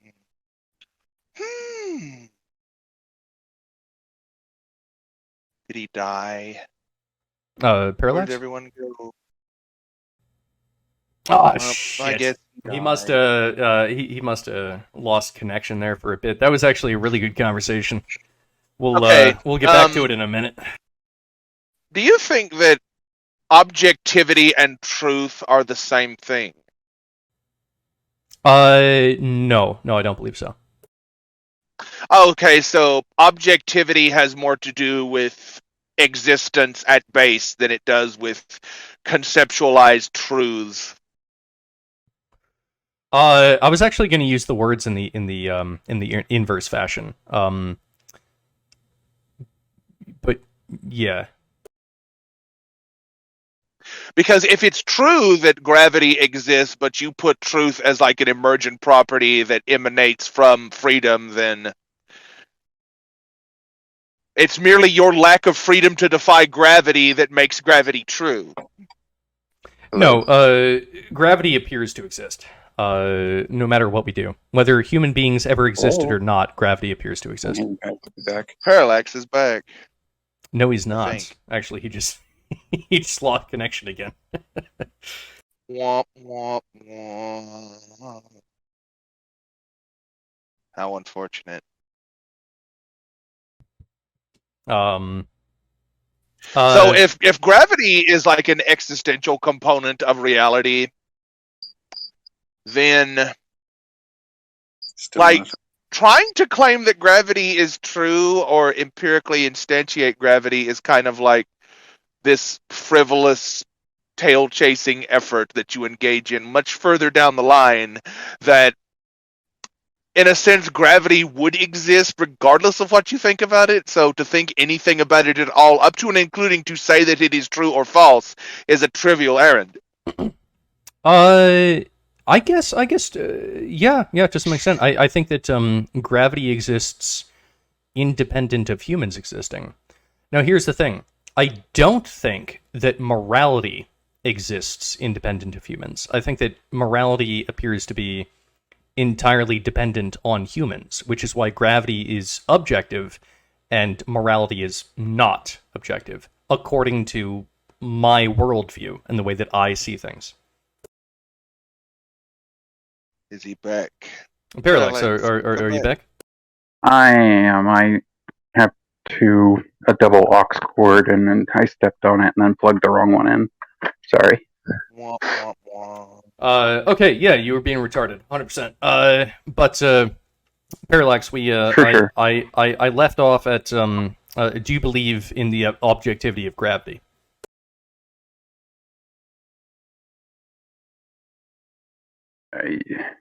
Yeah, but what is? Yes. So, according to your worldview, then, morality, the goodness and or evilness of actions, is equivalent in objectivity to, say, gravity.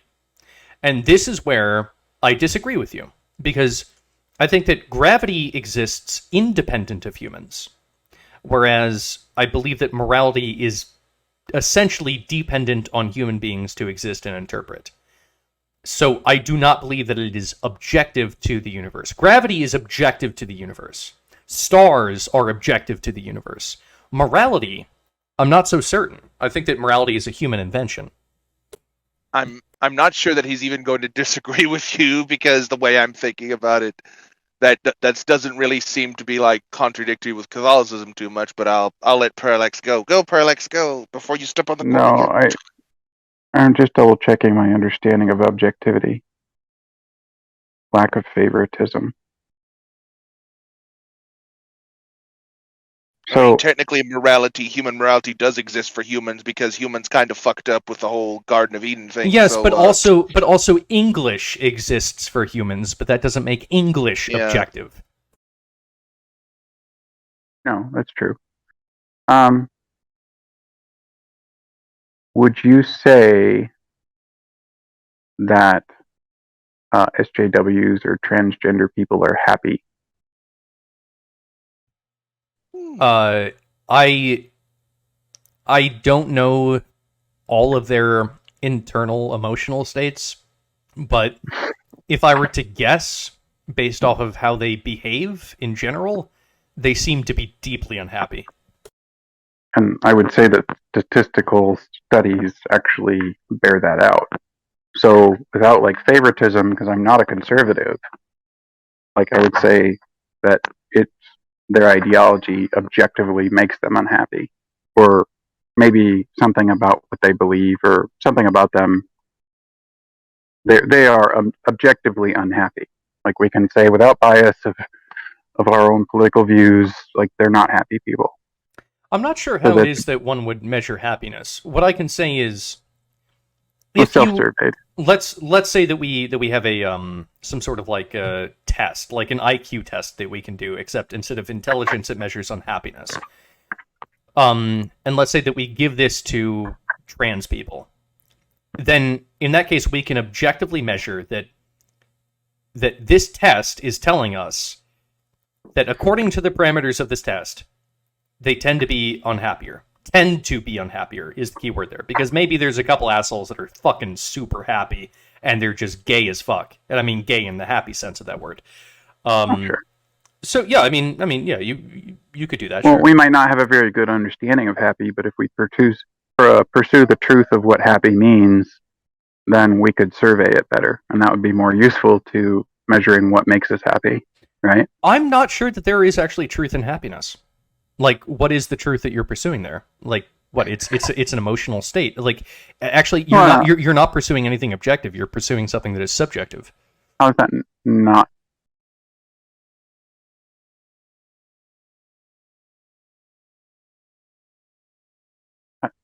How is that with a bias? What is the bias that you're providing? or not providing, but what is the bias that you're trying to isolate here as non-objective? No, I'm saying that I think that the state of being happy appears to be a qualia, and a qualia seems to be something that is very difficult to measure objectively. It seems to be a subjective experience, much like my perception of the color red.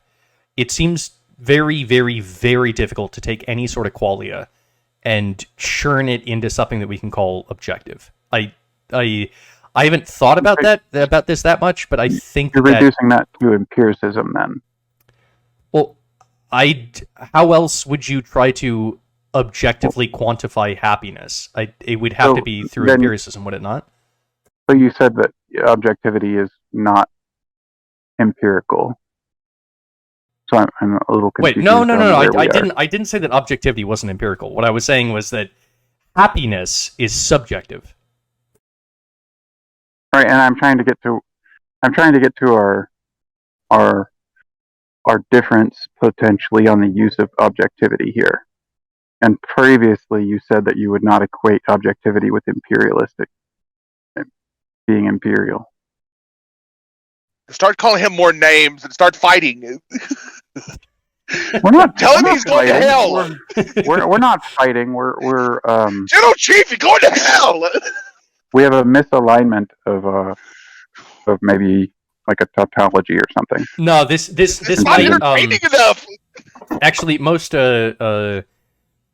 arguments that I have with people that I otherwise mostly agree with, I think they end up being semantic arguments, and at the end of it, we realize, oh shit, we're talking about the same thing. I think that we're not quite talking about the same thing, because like you make the King's brothers argument, and you see the reproduction as being good by my definition, and that would not be good by my definition, as per the reducing everything to sticks and stones example. Yes, okay. Excellent. So, my argument abides via nature. You and I can both see how it is that, from the perspective of your DNA, from the perspective of your genes, that the king's brother murdering the king's son and becoming the king and producing 17 offspring is good for his genes. Ergo, that is the correct answer. What you have is a different answer, and what you should therefore consider is, why is my answer different than the answer that nature gives? Because nature gives us the answer. It tells us precisely how to exist in the world. If you come up with a different answer, then your answer is contrary to nature. Ergo, your answer is probably wrong. No, but our nature gives us human beings. Of course it does. Yeah, it's beautiful. We can empirically put our hand on the stove and say that hurts, and Yes. that does not make me happy. Yeah. You can't necessarily say how happy or unhappy you are, like quantitatively, but you can say that doesn't. But I don't like that.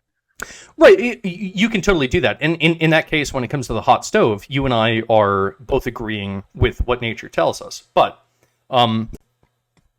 your answer is actually in disagreement with nature. So, from my perspective, disagreement with nature. well, because nature tells you that if you're in the position where you can kill the king's son and assume the role of king, then yeah, go ahead and pursue that.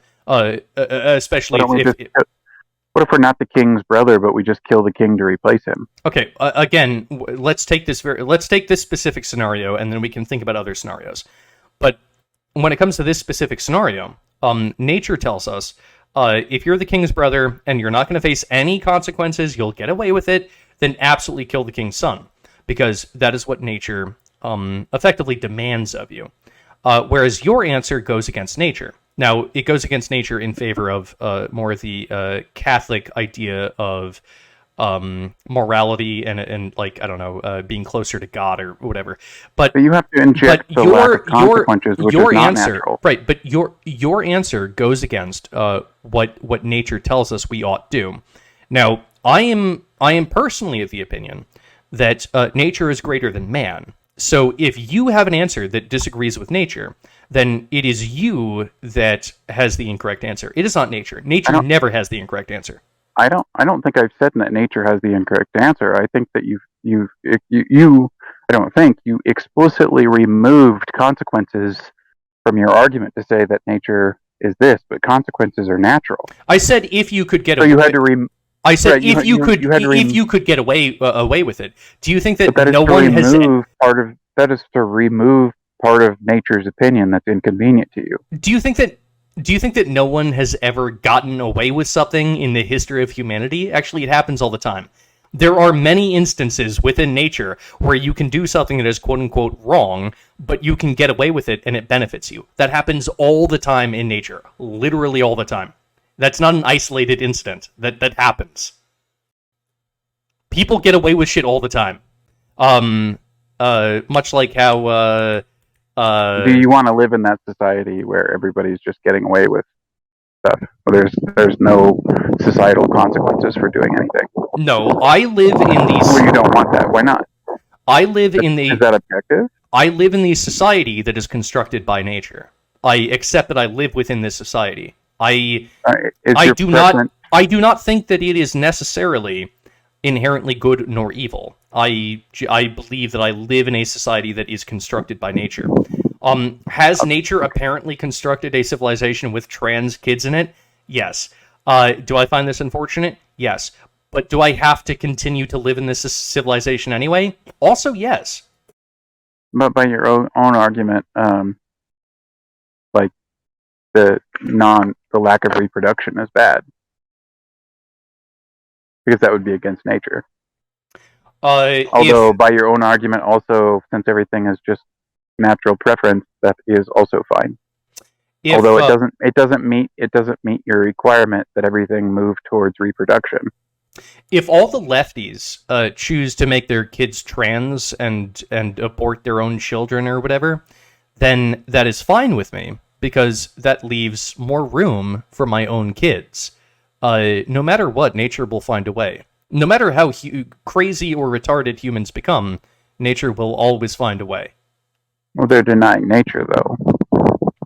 That's fine. They can deny nature, and they will lose as a result. And that is fine, because other people will not deny nature, and they will win.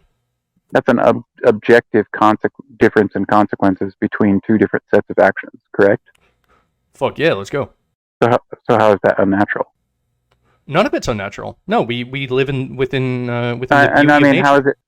how is it denying nature that there's an objective difference in consequences? Because you're saying there's no such thing as objective good, but then you see an objective difference in consequences, and you say, well, nature wants you to reproduce, and then they don't reproduce, and there's there are consequences. Difference, right? And there's a clear difference in.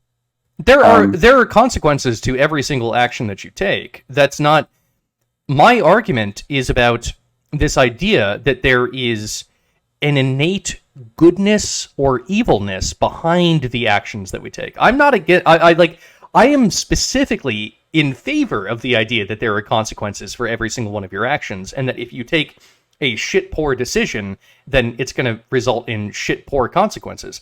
I'm 100% in favor of that. What I'm saying is that there are no actions that are inherently evil or inherently good, and I do not like the idea of labeling things as inherently good or inherently evil. I believe that behaviors and choices and actions are just inherently what they are. Brakir, maybe you can... Brakir cannot help. I think he might be able to help me. I don't think that Brakir can help, because Brakir and I have had this conversation many times. He's more on the secular side, but he vibes with me on the spiritual side, and I think maybe you're trying to pin me as somewhat of a dualist, and I'm not sure. I don't think that I'm a dualist in the way that you're thinking. Okay, I will now empirically prove that subjectivity doesn't even exist. This should help. There will be no consequences to this whatsoever. Oh, this is just going to be a fucking whole non sequitur. Let's go, Breaker. Okay. Is the only way to verify the truth of any given phenomenon an empirical scientific methodology? Certainly not. Okay, so there exist things in the universe that are self-evident and self-valid and contain their own truth component, whether you're looking at them, observing them, or tinkering with them, regardless. What is a woman? I don't need the scientific method to tell me what a woman is. But that's Well, purely this a is going human to be a bit context. harder than what I thought.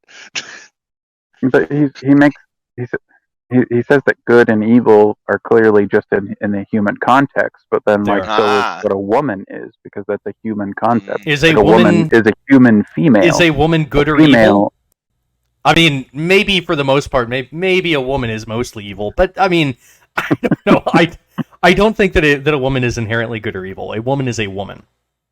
I didn't speak as to whether they were inherently good or evil. I said that they're like that a woman is a human concept. Like it's specifically human. No, it's not. A woman would exist. Female.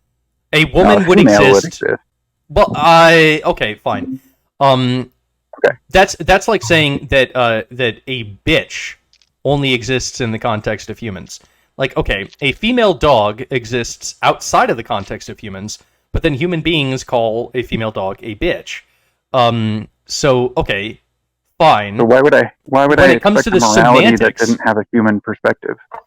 When it comes to the semantics, yes, okay, fine. A bitch wouldn't exist outside of the context of humans. It would merely be a female dog. And a woman would not exist outside of the context of humans. It would merely be a female human, but at this point, this is a stupid argument. Yeah, there's something missing here. This goes back to the objectivity and subjectivity problem that I'm ultimately having with you, because there's a lot of things that you put into a purely subjective that are ultimately contingent on some type of observational agent in the universe, like the human emotions, for example, being like subjective, like morality itself being subjective. But the problem I have with this is either there exist things in the universe that are basely subjective and will only ever be subjective, and there's a separate category of things in the universe that are objective and will only ever be objective, that are distinct categories with no overlap. Do you start to see the problem?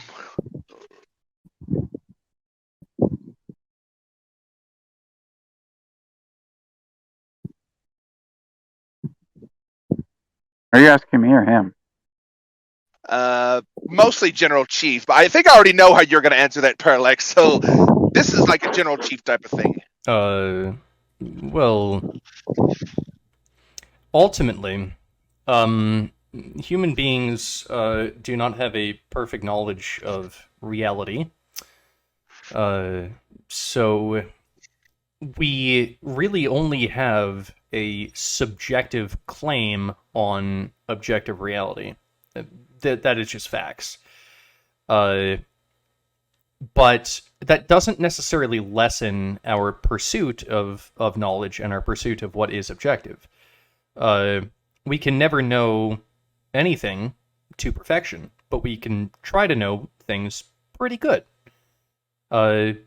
That's how the human pursuit of knowledge works, with or without the scientific method. That's objectively preferential to do so rather than to not do so, right? Like it's in your interest as a replicator to pursue a more perfect, if not a perfect, knowledge. That's not necessarily true. For instance, there are many replicators that do not... Actually, most replicators are not interested in knowing the truth further.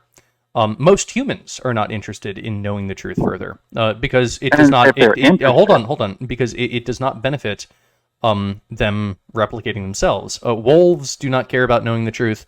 Alpha chads who just want to fucking play football and fuck the Stacys don't care about the truth. In fact, in many instances, trying to pursue the truth does not benefit you from an evolutionary perspective. In some cases, it does. In many cases, it does not.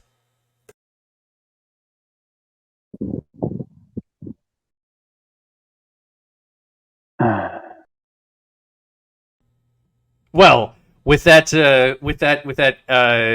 that needy sigh, I think that we have reached the fucking 2 hour and 30 minute line. Actually, we've gone above that. I would have usually stopped this conversation like 20 minutes ago, but we were having a good chat, so I let it go. But I think that with that, we can probably draw this one to a close, unless either of you guys want to say any closing remarks. No, I'm okay. I'm gonna trash you after. Oh shit! Well, Once yeah. you waddle through the beer cans. Yep. No, smash that beer can. I'm ready to fight now. Well, The show's stopping. I don't have to be nice to you anymore. There you go.